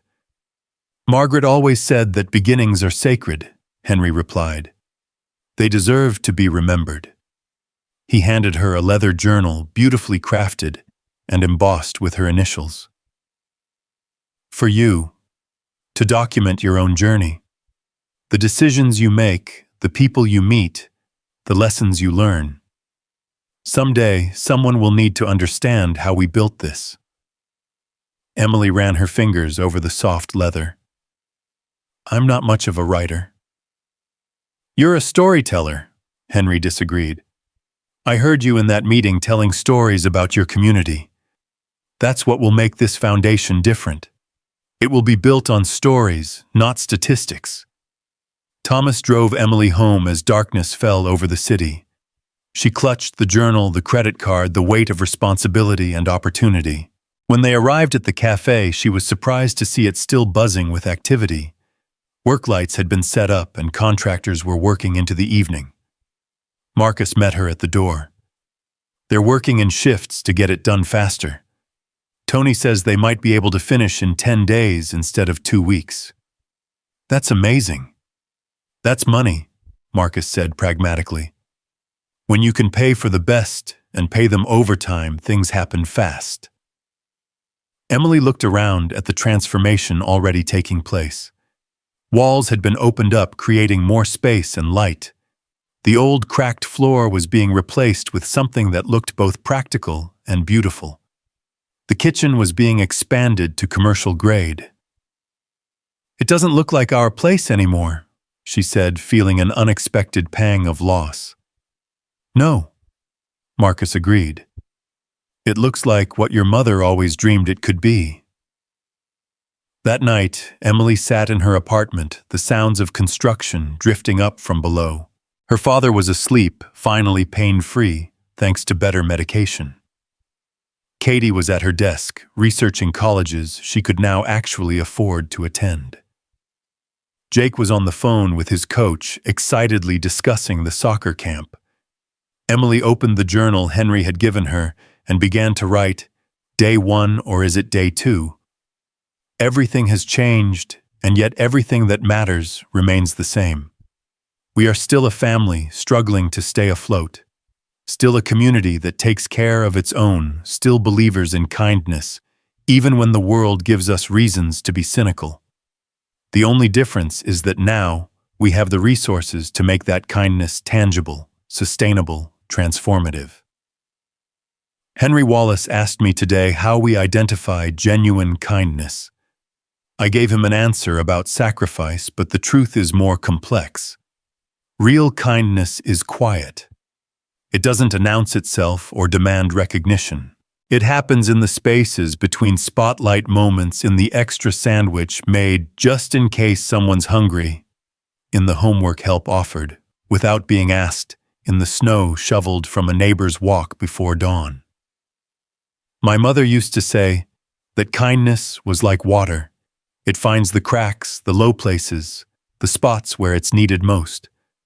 Our job with this foundation isn't to create kindness, but to nurture what's already there, to make sure that those who give don't empty themselves in the process. I'm terrified I'll fail. Terrified I'll disappoint Henry, betray my mother's memory, let down my community. But I'm more terrified of not trying, of letting this opportunity pass, of playing it safe when I have the chance to do something significant. Tomorrow we start interviewing staff for the cafe. Henry wants to hire people from the neighborhood, people who understand what we're trying to build. He calls it investing in human infrastructure. I call it giving people the chances they deserve. I keep thinking about that $20, my last $20 that started all of this. Such a small amount, really. But Henry says that's the point, that the smallest gestures, when genuine, can create the biggest changes. He's living proof of that. So am I now. Margaret Wallace believed that kindness could change the world. Her husband is spending his fortune to prove her right. And somehow, a waitress from a failing café has become the keeper of that flame. No pressure, right? She closed the journal and walked to the window, looking down at the café, where workers continued their transformation. In 10 days, it would reopen as something new, something unprecedented, a business built on kindness, a community center funded by billions, a dream made real by the simple act of buying coffee for a stranger. Her phone buzzed with a text from Henry.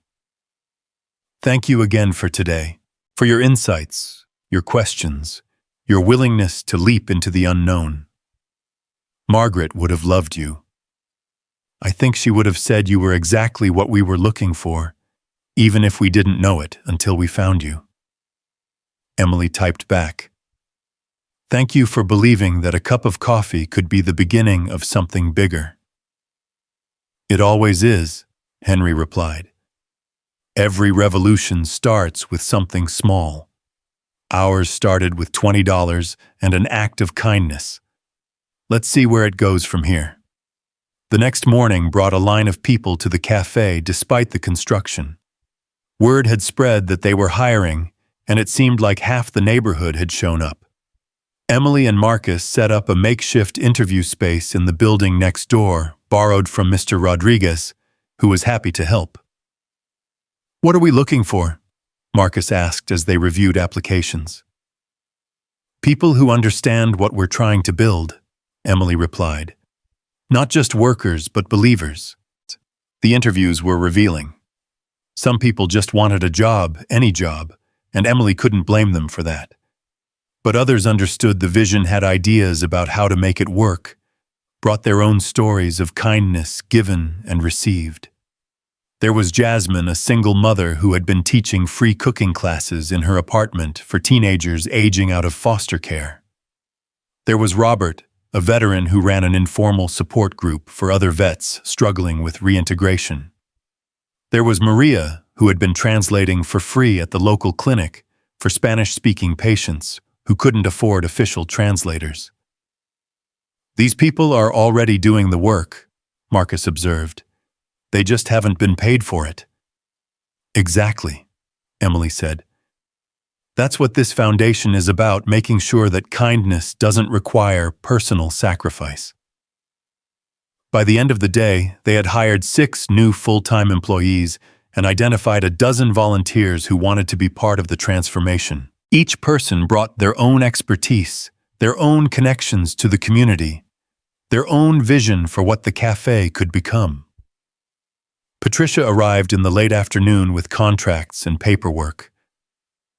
Mr. Wallace wanted me to make sure everyone understands their benefits package, she said, laying out documents that made Emily's eyes widen.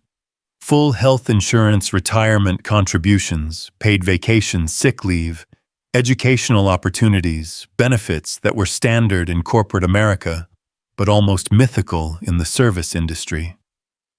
This is too generous, Jasmine said, tears in her eyes as she read through the offer. This is what every worker deserves, Patricia replied. Mr. Wallace believes that you can't pour from an empty cup. Take care of your employees, and they'll take care of your mission. As the new hires left, clutching their contracts and wearing expressions of stunned joy, Emily felt the weight of what they were building. This wasn't just about renovating a cafe or giving away money. It was about reimagining how communities could work, how kindness could be structured into the very foundation of an organization. Henry called that evening. How did the interviews go? We found amazing people, Emily told him. People who have been holding this community together with spit and determination. Now they'll have resources to do it properly. Good. I've been thinking about the grand reopening. I'd like to be there if you're comfortable with that. Emily thought about the media attention that would bring the scrutiny. But then she thought about Henry's genuine desire to be part of this, his need to see Margaret's dream made real. Of course you should be there, she said. This is your vision as much as mine. No, Henry corrected gently. This is Margaret's vision implemented with your heart and my resources. We're just the facilitators. That night, Emily made her rounds through the neighborhood, checking on the people who relied on the cafe for their daily coffee and conversation. The food truck was doing good business, giving away sandwiches and soup to anyone who asked. She found Mrs. Henderson there working on her crossword at a folding table someone had set up. 5 letters, the elderly woman said without looking up. Starts with T, something that transforms everything it touches. Trust, Emily said without hesitation. Mrs. Henderson looked up smiling. I was thinking tears, but yours is better. Trust transforms everything. It does, Emily agreed, thinking about Henry, trusting her with his fortune, and his wife's dream about her community, trusting her to do right by them, about the leap of faith they were all taking together. The construction continued around the clock, the cafe transforming hour by hour. The new kitchen gleamed with professional equipment. The expanded seating area was warm and welcoming. The community room in the back had state-of-the-art technology for job training and educational programs. The children's area was bright and cheerful, with books and computers and space to dream. But it was the small touches that made Emily's heart swell. The memory wall where photos of the neighborhood's history would be displayed. The community bulletin board for neighbors to help neighbors. The Pay It Forward board where people could pre-purchase meals for those who couldn't afford them, though with the new Pay What You Can model, everyone would be able to eat regardless. On the 9th day of construction, Henry arrived unannounced, dressed not in his usual expensive suit, but in jeans and a work shirt. I wanted to see it, he explained, and maybe help if there's something I can do. Tony, the construction supervisor, looked skeptical until Henry picked up a paintbrush with practiced ease. I started in construction, Henry reminded them. These hands built plenty before they signed checks. They worked side by side, the billionaire, the waitress, the cook, the contractors, the volunteers from the neighborhood. Together they painted walls, installed fixtures, arranged furniture. Henry told stories about his early days, about Margaret's first community projects, about dreams deferred but not destroyed. She would have loved this, he said at one point, standing back to survey their work. The community coming together, everyone contributing what they could. This is what she always envisioned. That evening, as they cleaned up, Emily found Henry standing in what would be the memorial corner, a space dedicated to Margaret and David Wallace, with their photos and a plaque explaining the foundation's mission. Is it what you imagined? She asked softly. It's more, he replied, voice thick with emotion. It's alive in a way I didn't expect. Margaret always said that the best memorials aren't monuments, but movements. This is a movement, Emily. You've started something that will outlive us all. The morning of the grand reopening arrived with unseasonable warmth, as if autumn itself had decided to celebrate with them. Emily stood in front of the transformed cafe at dawn, key in hand, overwhelmed by the magnitude of what this day represented. The new sign gleamed above the door, Carter's Community Cafe, a Margaret Wallace Foundation Center. Below it, in smaller letters, her mother's favorite quote, "Kindness is the language which the deaf can hear and the blind can see." Henry arrived early carrying a box that he handled with particular care. These were Margaret's, he explained, revealing dozens of handwritten recipe cards. She collected them from every community she worked with. I thought they might find a home here. Emily accepted the box reverently, understanding the trust it represented. We'll create a community cookbook, she promised. Share them with everyone. She would have liked that, Henry said, his eyes scanning the transformed space. Making private treasures public good. By 7 o'clock, a line had formed outside. Not just people from the neighborhood, but reporters, city officials, and curious strangers drawn by the story that had captured the city's imagination.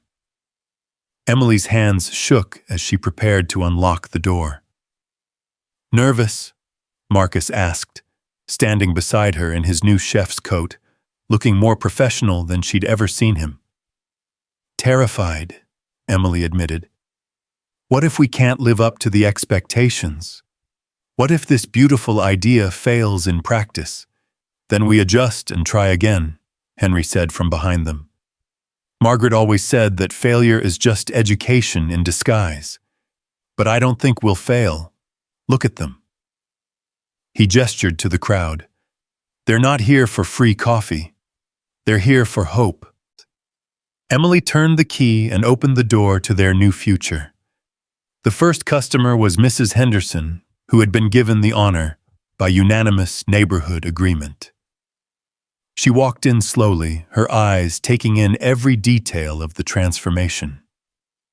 The warm lighting, the comfortable seating areas, the children's corner already stocked with books and toys, the community room visible through glass doors, the professional kitchen where Marcus's expanded team was already working. "What can I get you?"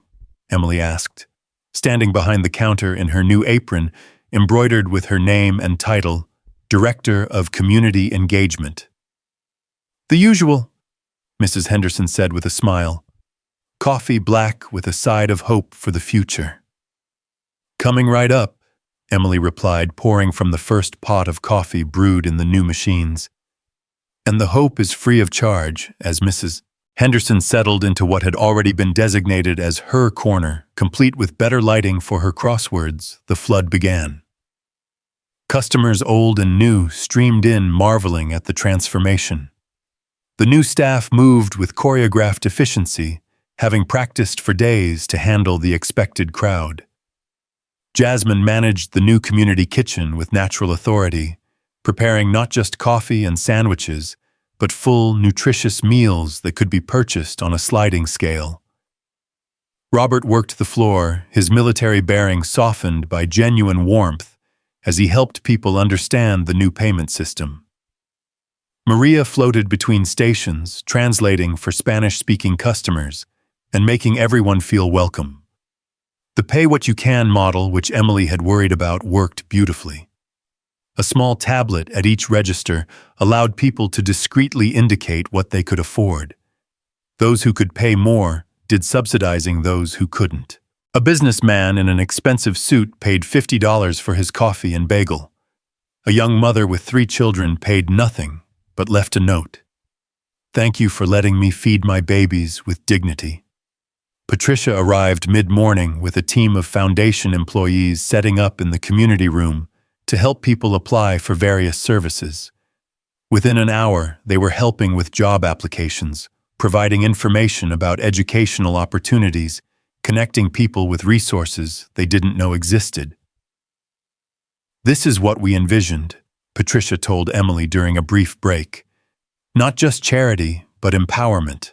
Not just feeding bodies, but nourishing communities." The reporters were everywhere, interviewing customers, taking photos, broadcasting live. Emily tried to avoid them, but Henry gently pushed her forward.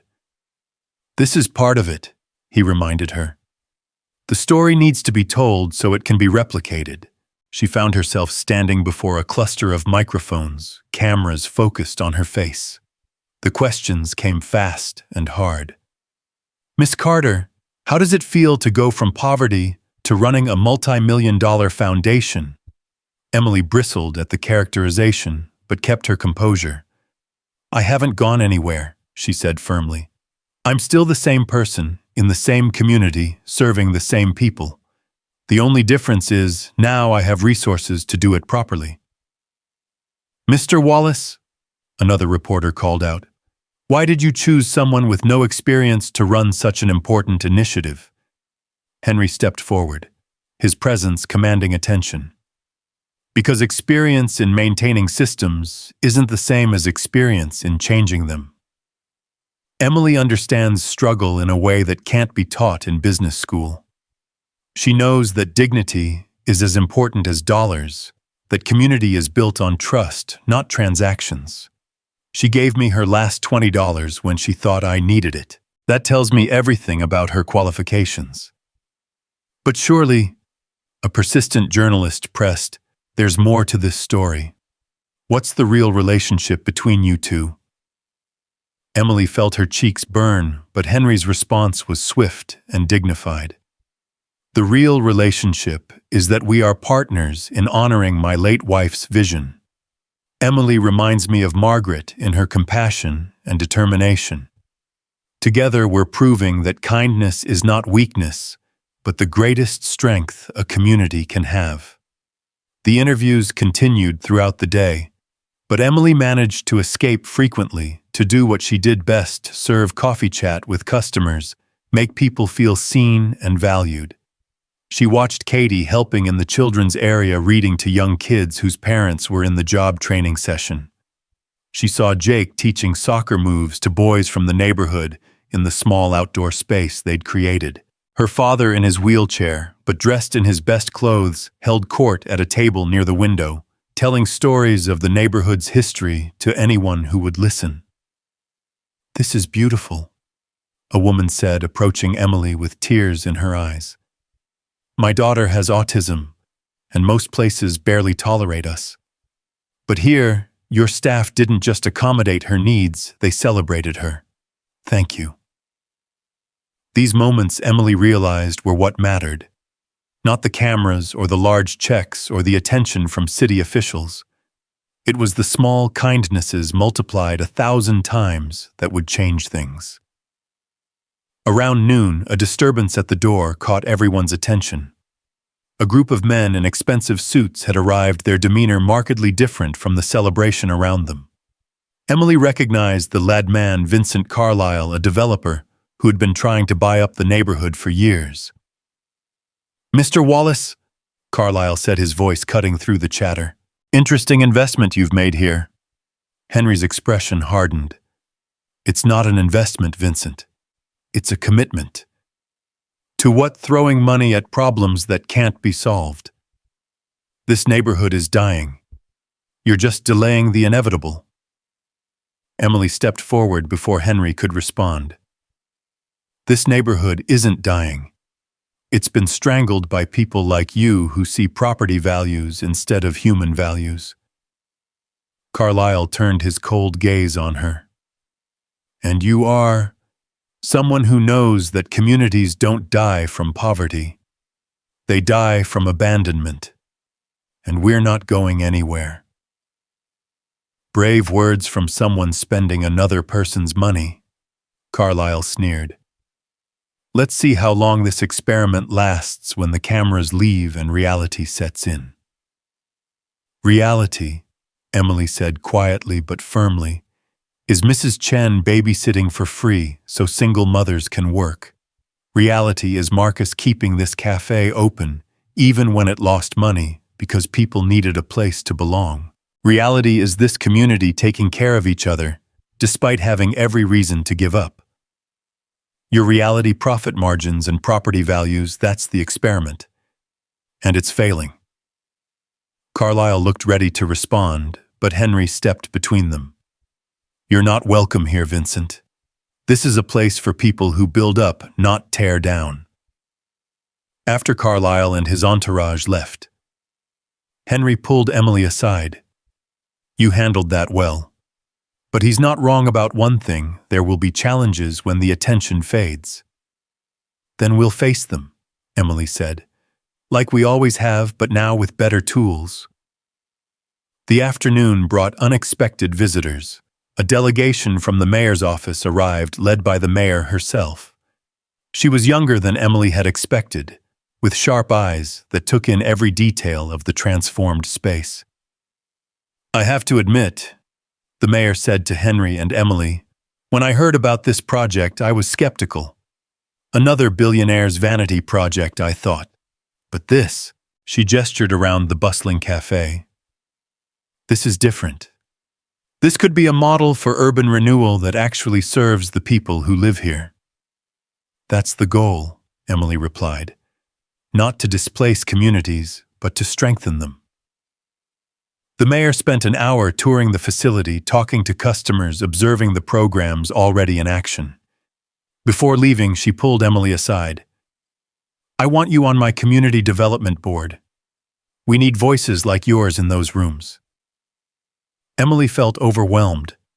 A week ago, she'd been worrying about buying groceries. Now the mayor was asking for her input on city policy. "I don't know if I'm qualified." "You're more qualified than most," the mayor interrupted. "You understand the real impact of policy decisions. Think about it." As the day wore on, the cafe settled into a rhythm that felt both new and familiar. The lunch rush was busier than ever, but the expanded space and staff handled it smoothly. The community room hosted a resume workshop, then a children's art class, then an AA meeting, all in the span of 3 hours. The kitchen produced meal after meal, feeding not just bodies, but souls starved for dignity and respect. Henry spent the entire day there, something Emily hadn't expected. She watched him serving coffee, bussing tables, talking to customers with genuine interest. At one point, she found him in deep conversation with her father, both men laughing over some shared story. "Your daughter saved my life," she overheard Henry saying. "And you saved hers," her father replied. "Seems like a fair trade." "No," Henry disagreed. "She gave me something money can't buy: purpose. I'm forever in her debt." As evening approached, Emily realized they'd served over 500 people, provided 3 job training sessions, hosted 4 community meetings, and hadn't turned anyone away for inability to pay. The register showed they'd actually made money with those who could afford it, paying generously to support the model. Marcus found her in a quiet moment, both of them watching the controlled chaos with satisfaction. "Your mother would be so proud," he said. "This is everything she dreamed of, but bigger." "It's just the beginning," Emily replied, thinking of Henry's plans to replicate this model across the country. "Chicago starts next month, then Detroit, then Birmingham. 20 cities in the first year. And you'll oversee all of them. I'll help launch them, make sure they understand the model, but each community will run their own. That's the key. It has to be organic, authentic to each place." "Look at you," Marcus said with affectionate pride. "Using words like organic and authentic. You sound like a real executive." "I'm still just a waitress who got lucky," Emily protested. "No," Marcus said firmly. "You're a woman who created her own luck through kindness. There's a difference." As the sun began to set, painting the cafe in golden light, Henry called for attention. The space quieted as he stood in the center, Emily beside him. "5 years ago," he began, his voice carrying to every corner, "I lost everything that mattered to me. My wife, my son, my reason for being. I thought about ending it all more times than I can count.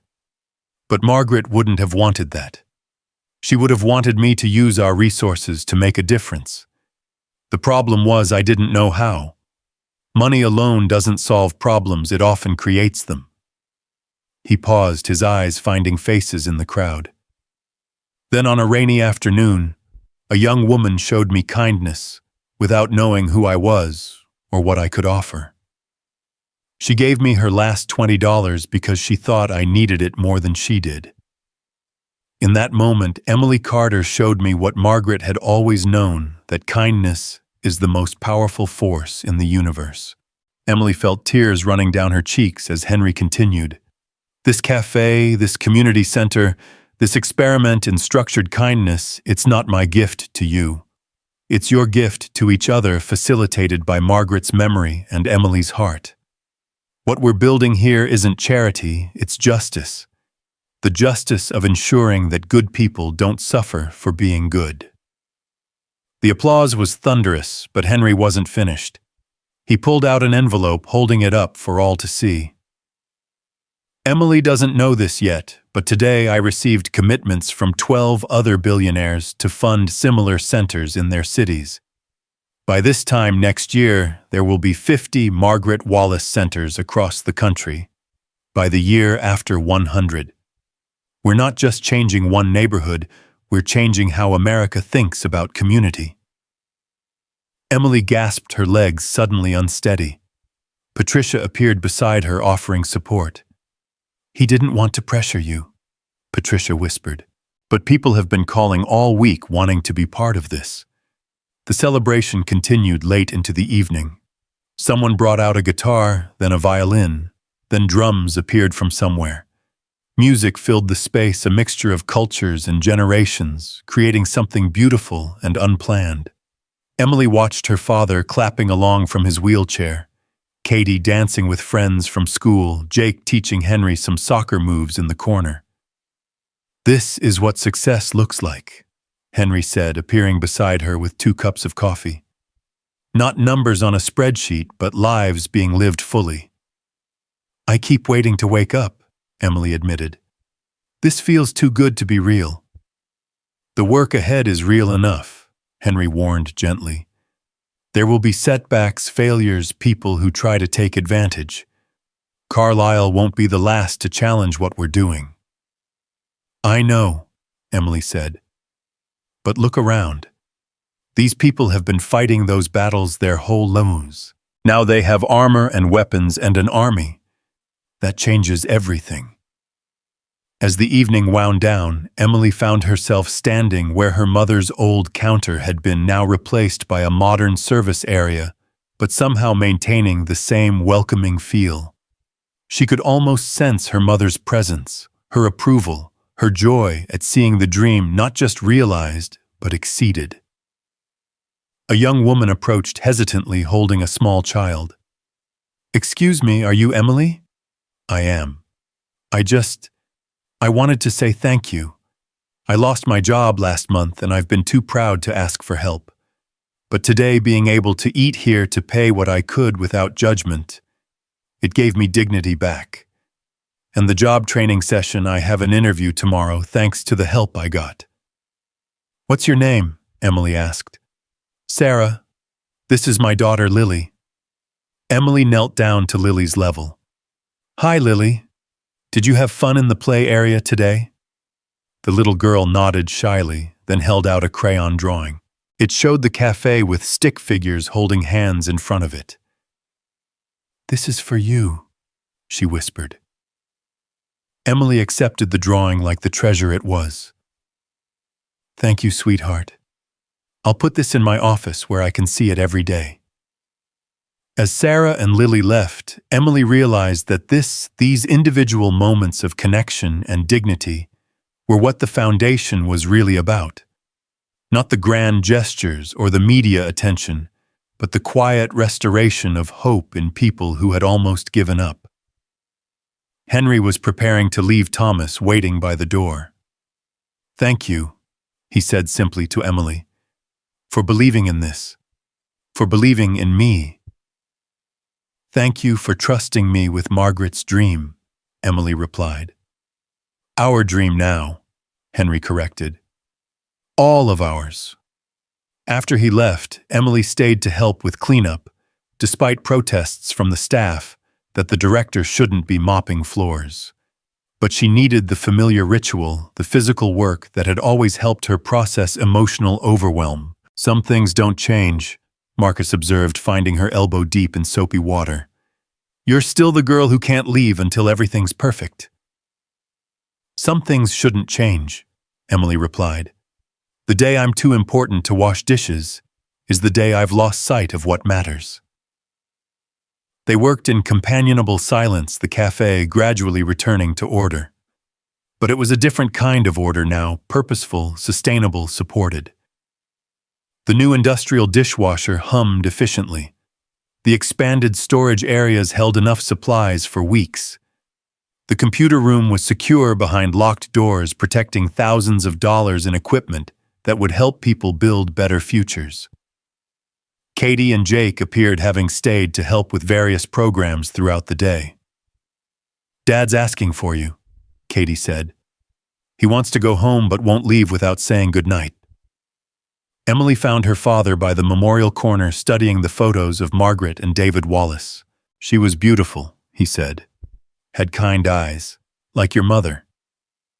"Dad, I'm proud of you, Emily.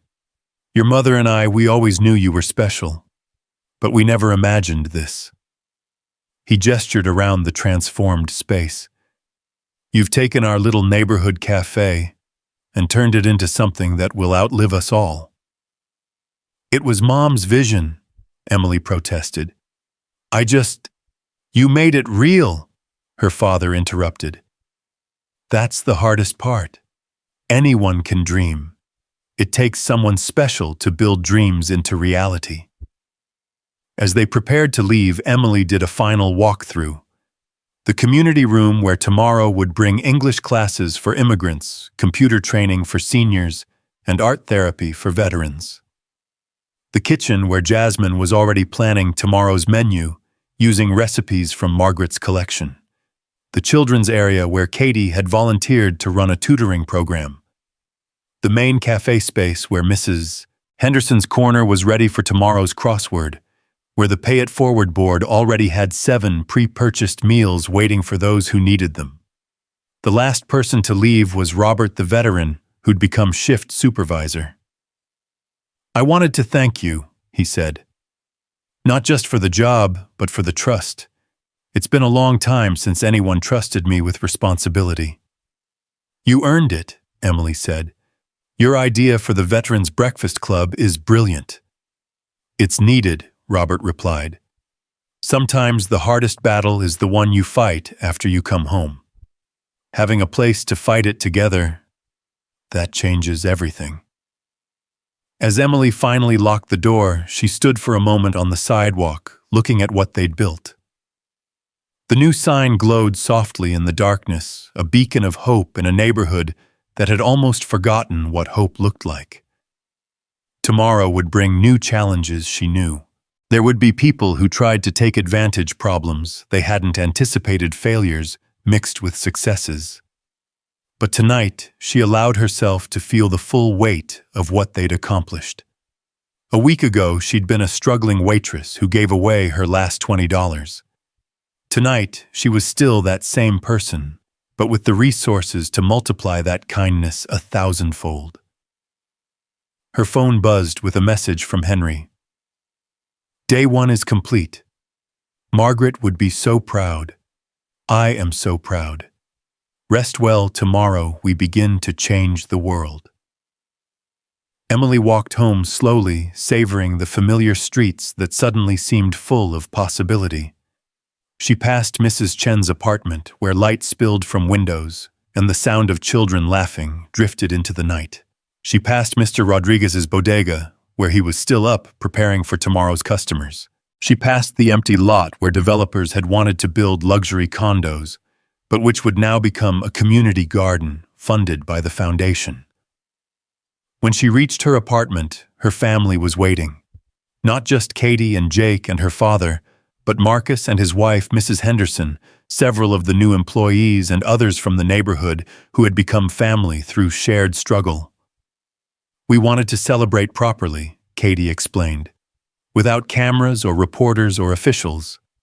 Just us."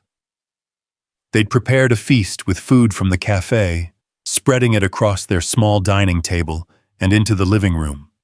Stories were shared, plans were made, dreams were voiced that would have seemed impossible just days before. "I'm going to apply to Columbia," Katie announced, "for pre-med. I want to come back and run a clinic here, make sure everyone has health care." "I'm starting a soccer league," Jake added, "for kids who can't afford the regular leagues." Robert said he'd help coach. One by one, they shared their hopes, each one building on the foundation that Emily and Henry had laid. It wasn't just about the cafe anymore. It was about reimagining what a community could be when its members were empowered instead of impoverished. As the evening grew late and people began to leave, Emily found herself alone with her father.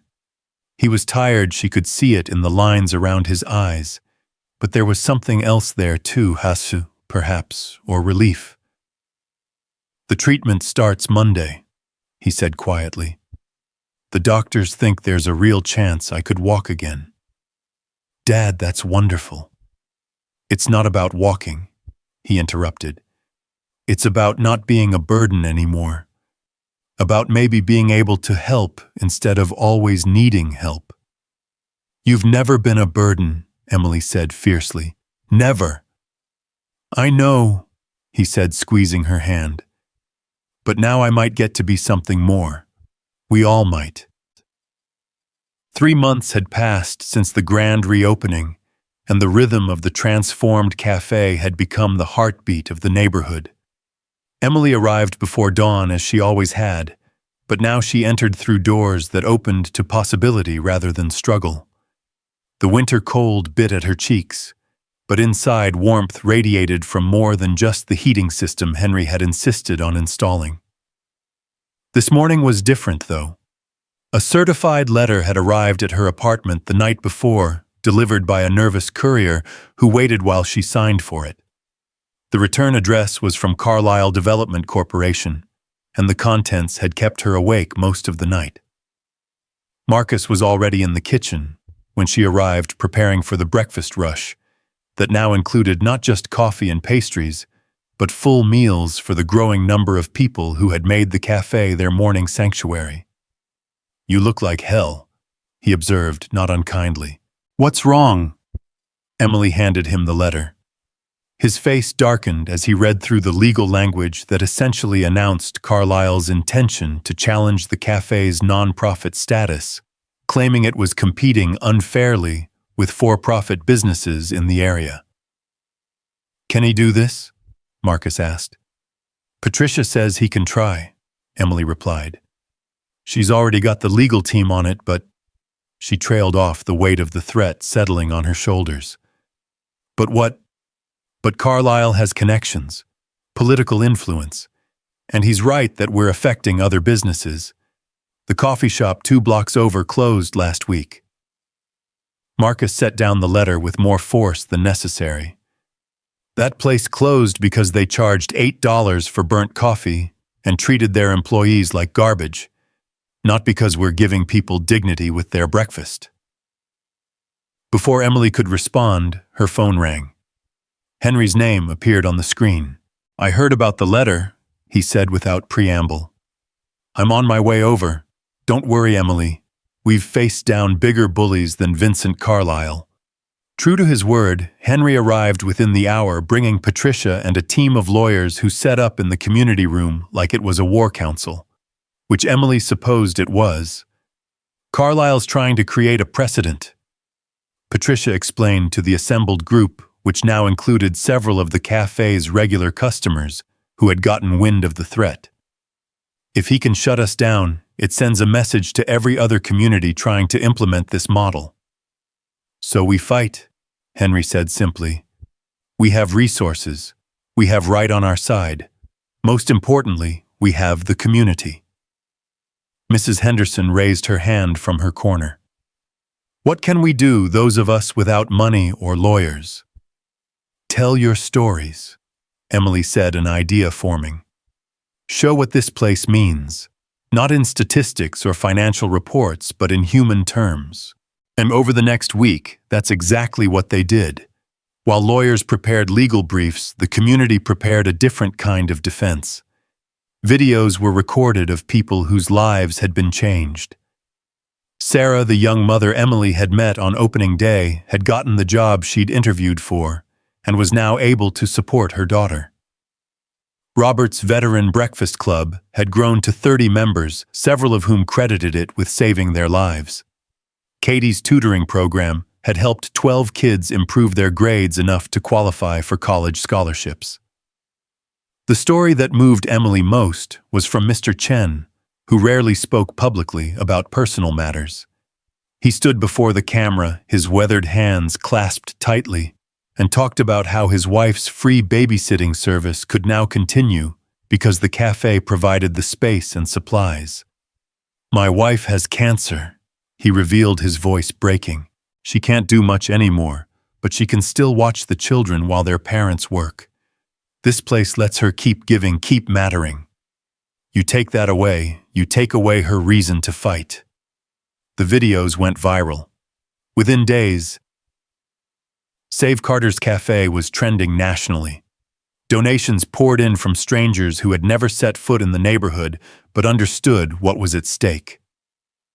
Other cities with planned Margaret Wallace centers shared their support, creating a network of solidarity that even Carlisle hadn't anticipated. But Carlisle wasn't backing down. He appeared on local news well-dressed and articulate, arguing that the foundation was undermining legitimate businesses and creating an unsustainable model dependent on one billionaire's whims. "What happens," he asked the interviewer, "when Henry Wallace gets bored? When the novelty wears off, these people will be worse off than before, having grown dependent on charity instead of building real sustainable businesses." Emily watched the interview from her office, a converted storage room behind the kitchen that Henry had insisted she needed. She was preparing her own response when Katie burst in. "Em, you need to come out here, now." In the main cafe area, a crowd had gathered around someone Emily didn't immediately recognize. Then the woman turned, and Emily's breath caught. It was Amanda Morrison, the tech billionaire whose company had revolutionized online payment systems. She was younger than Henry, dressed in jeans and a simple sweater, but her presence commanded attention. "Miss Carter," Amanda said, extending her hand, "I've been following what you're doing here. I want in." "I'm sorry. The model, the philosophy, the execution. It's brilliant. I want to fund 20 centers in California. But first I wanted to see the original, to meet you." Emily felt the ground shifting beneath her feet, the same sensation she'd had when Henry first revealed his identity.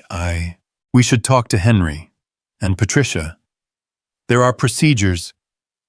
"I've already talked to Henry," Amanda interrupted with a smile. "He said I had to convince you. So here I am, ready to be convinced that kindness can scale without losing its soul." They spent the day together, Amanda shadowing Emily through her routine. She watched the morning rush, observed the job training sessions, sat in on the children's art class. She asked pointed questions about sustainability metrics and accountability. But more than that, she watched the interactions, the small moments of connection that were the real currency of the cafe. "You know what convinced me," Amanda said, as the day wound down. "It wasn't the success stories or the viral videos or even Henry's endorsement. It was watching you bus tables, the founder and director still doing the basic work. That tells me you haven't forgotten what this is really about." "I never want to forget," Emily replied. "The moment I become too important to serve coffee is the moment this stops working." Amanda's commitment made news, and suddenly Emily found herself fielding calls from other wealthy individuals and corporations wanting to be part of the movement. But with opportunity came scrutiny. Reporters dug into her background, her family's history, looking for scandals or inconsistencies. They found none, but the invasion of privacy was exhausting. "I didn't sign up for this," Emily confided to Henry during one of their weekly meetings. "I just wanted to help my community." "You are helping," Henry reminded her. "But when you do something that challenges the status quo fights back. The question is, are you willing to keep fighting?" Emily thought about Mr. Chen's wife still watching children despite her illness, about her father taking his first unassisted steps after months of therapy, about Jake's soccer league, which now had 50 kids enrolled, about all the lives intertwined with the cafe's success. "Yes," she said firmly. I'm willing. The legal hearing was set for a Thursday morning in February. The courtroom was packed with overflow crowds gathering outside. Carlyle's lawyers argued that the cafe was operating as a for-profit business while hiding behind non-profit status. They presented evidence of the money flowing through the registers, the professional equipment, the expanded services. Patricia countered with documentation showing that every penny was reinvested in community services, that no one was profiting personally from the operation. But it was Emily's testimony that turned the tide. "Your Honor," she said, standing before the judge with the same composure she'd learned from years of serving difficult customers. "Mr. Carlyle is right that we're affecting other businesses, but not because we're competing unfairly. We're succeeding because we're meeting needs that the traditional market ignores. We're not taking customers from other coffee shops. We're serving people who couldn't afford those coffee shops in the first place." She pulled out the drawing Lily had given her on opening day, now framed on her desk. This was drawn by a 4-year-old whose mother was too proud to accept charity, but could maintain her dignity by paying what she could afford for a meal. That mother now has a job, contributes to the community, and yes, sometimes buys coffee at the shop that Mr. Carlyle claims we're destroying. We're not undermining the market. We're expanding it by lifting people into it. The judge's decision came 2 weeks later. Not only did she rule in favor of the cafe, but she praised it as a model for urban renewal that other cities should study.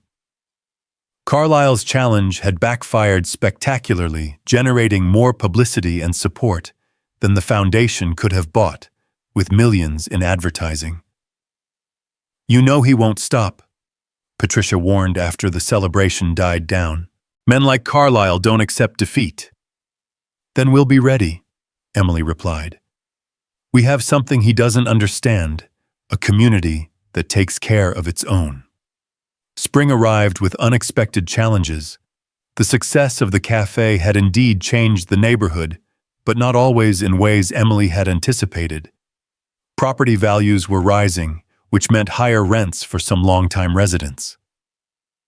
New businesses were moving in, drawn by the area's improving reputation, but some brought gentrification concerns. "We're becoming victims of our own success," Marcus observed one morning watching a yoga studio set up across the street, where a check cashing place used to be. Emily had been wrestling with the same concern. "Henry says it's inevitable that improvement always brings change." "But at what cost?" Marcus asked. "If the people we're trying to help get priced out of the neighborhood, what's the point?" The answer came from an unexpected source. Mrs. Rodriguez, whose husband ran the bodega, approached Emily with a proposal. "What if the foundation bought buildings?" she suggested.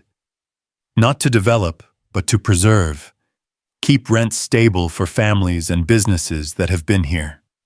Emily brought the idea to Henry, who immediately saw the potential.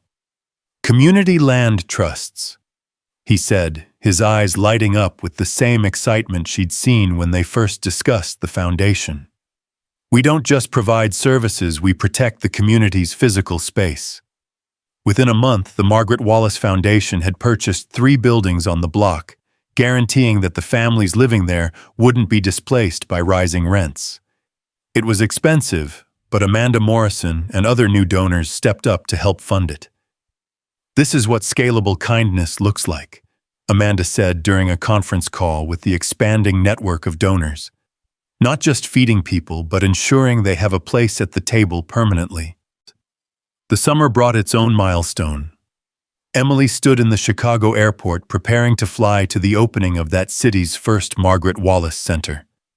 She'd been there 3 times already, working with the local team to ensure they understood not just the operational model, but the philosophy behind it. "Remember," she told the Chicago director, a former teacher named Jerome who reminded her of herself a year ago, determined but overwhelmed, "you're not running a charity. You're nurturing a community. The difference matters." The Chicago opening was a success with local officials and community members embracing the model. But it was a quiet moment after the crowds left that stuck with Emily. An elderly man approached her, tears in his eyes. "My grandson told me about what you did in New York," he said. "How you gave your last money to a stranger. I wanted to tell you that story inspired me to start helping at my church's food pantry. One act of kindness spreading like ripples. Thank you." Emily thought about those ripples as she flew back to New York. How a $20 bill given to a stranger had become millions in community investment. Dozens of jobs, hundreds of changed lives. But also how it remained at its core about individual human connections. Back home, she found the cafe busier than ever.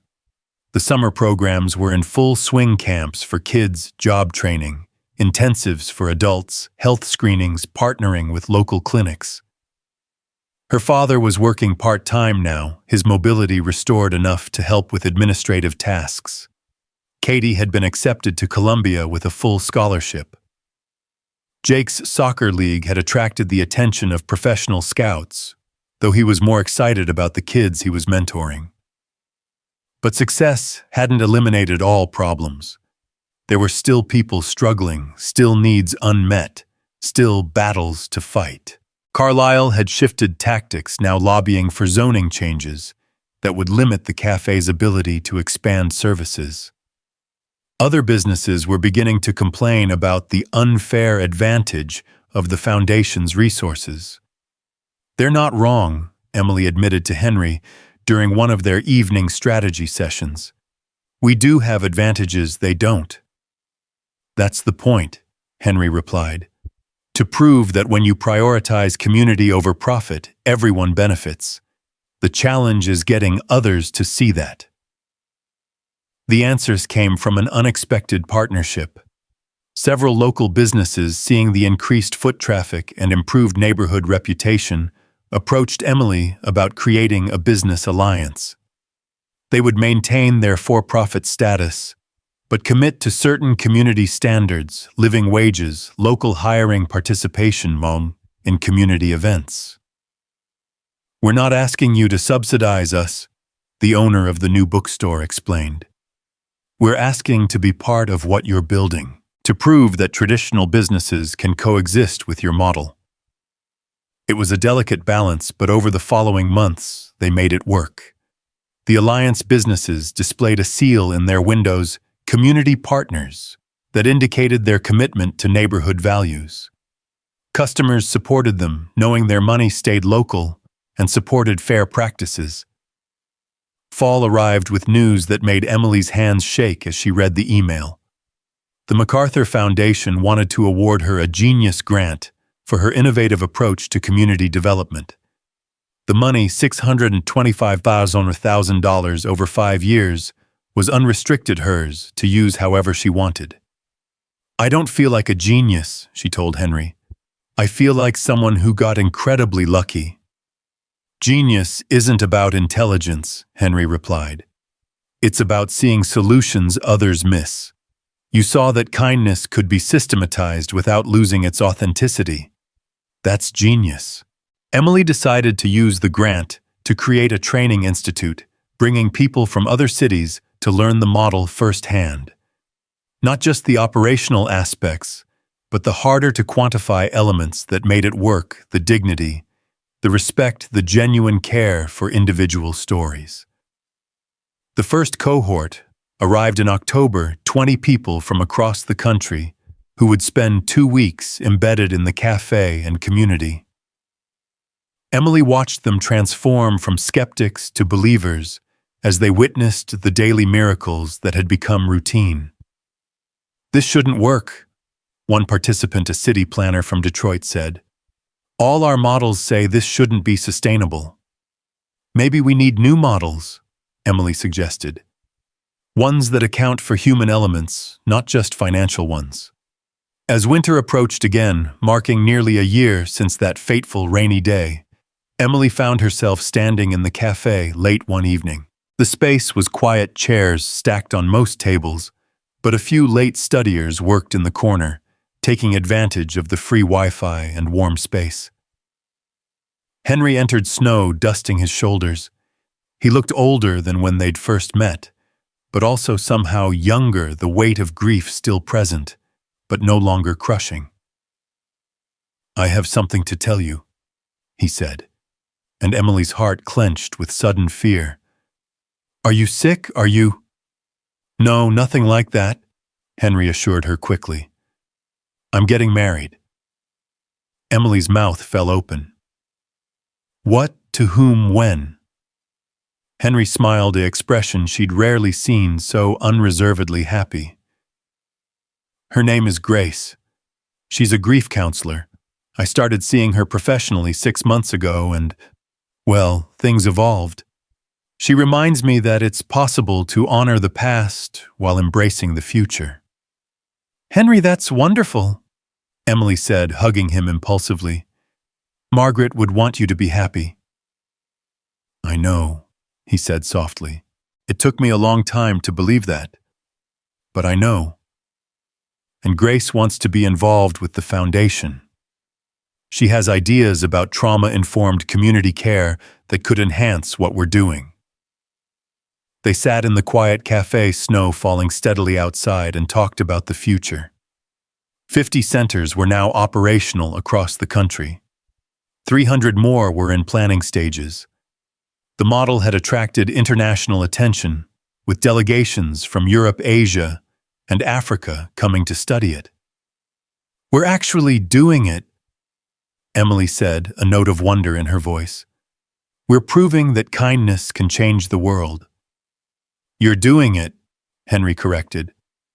"I just provided the resources. You provided the heart." "We're all doing it," Emily insisted, gesturing to encompass the sleeping neighborhood beyond the windows. "Every person who chooses to help instead of harm, to lift instead of lean, to give instead of take. That's the real revolution." A noise from the kitchen interrupted them. Marcus emerged carrying a cake he'd apparently been decorating in secret. "Figured we should mark the anniversary," he said gruffly. "1 year since you gave away your last $20 and changed everything." Others began arriving: Patricia, Robert, Jasmine, Maria, the staff who had become family, the customers who had become friends. Someone had called Katie and Jake, who showed up with their father walking slowly but steadily with a cane. "How did everyone know to come?" Emily asked. "We've been planning this for weeks," Katie admitted. "You're not the only one who can organize a community, you know." They gathered in the warm space, sharing cake and coffee and stories. Mrs. Henderson produced a crossword puzzle she'd created specially for the occasion, with clues all relating to their shared journey. Mr. Chen's wife, thin but smiling, sat in a chair surrounded by children she'd cared for, their parents standing nearby with grateful faces.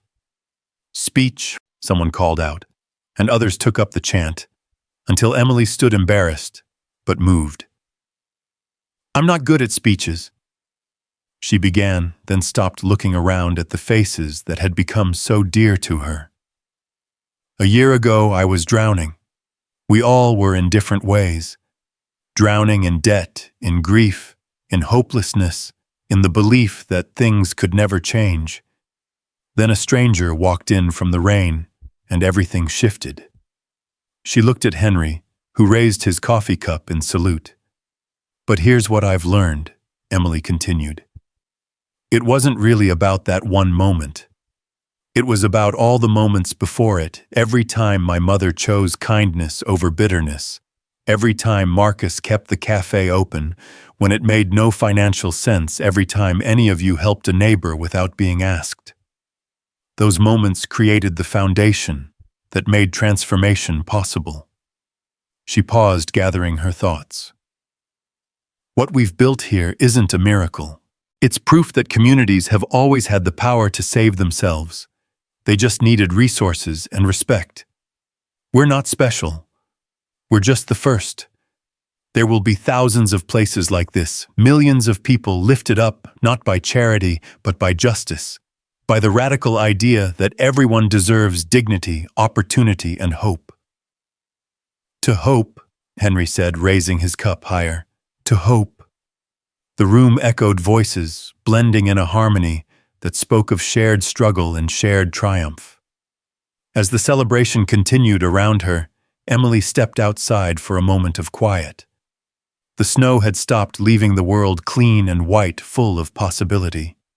She thought about her mother, about Margaret Wallace, whom she'd never met, but felt she knew about all the people whose small kindnesses had led to this moment. A year ago, she'd been a waitress with empty pockets and a full heart.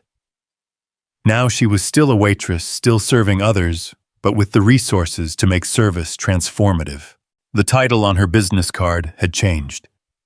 The numbers in her bank account had grown, but the essential truth remained: kindness, systematized and sustained, could indeed change the world. Tomorrow would bring new challenges. Carlisle was planning another legal assault. Other cities were struggling to implement the model correctly. The political climate was shifting in ways that threatened funding. There would be setbacks, failures, moments of doubt. But tonight, surrounded by her community, her family of choice and circumstance, Emily allowed herself to feel the full weight of what they'd accomplished. They had created more than a successful nonprofit or a new model for community development. They had proved that the arc of the universe could indeed bend toward justice, but only when enough hands reached up to pull it down.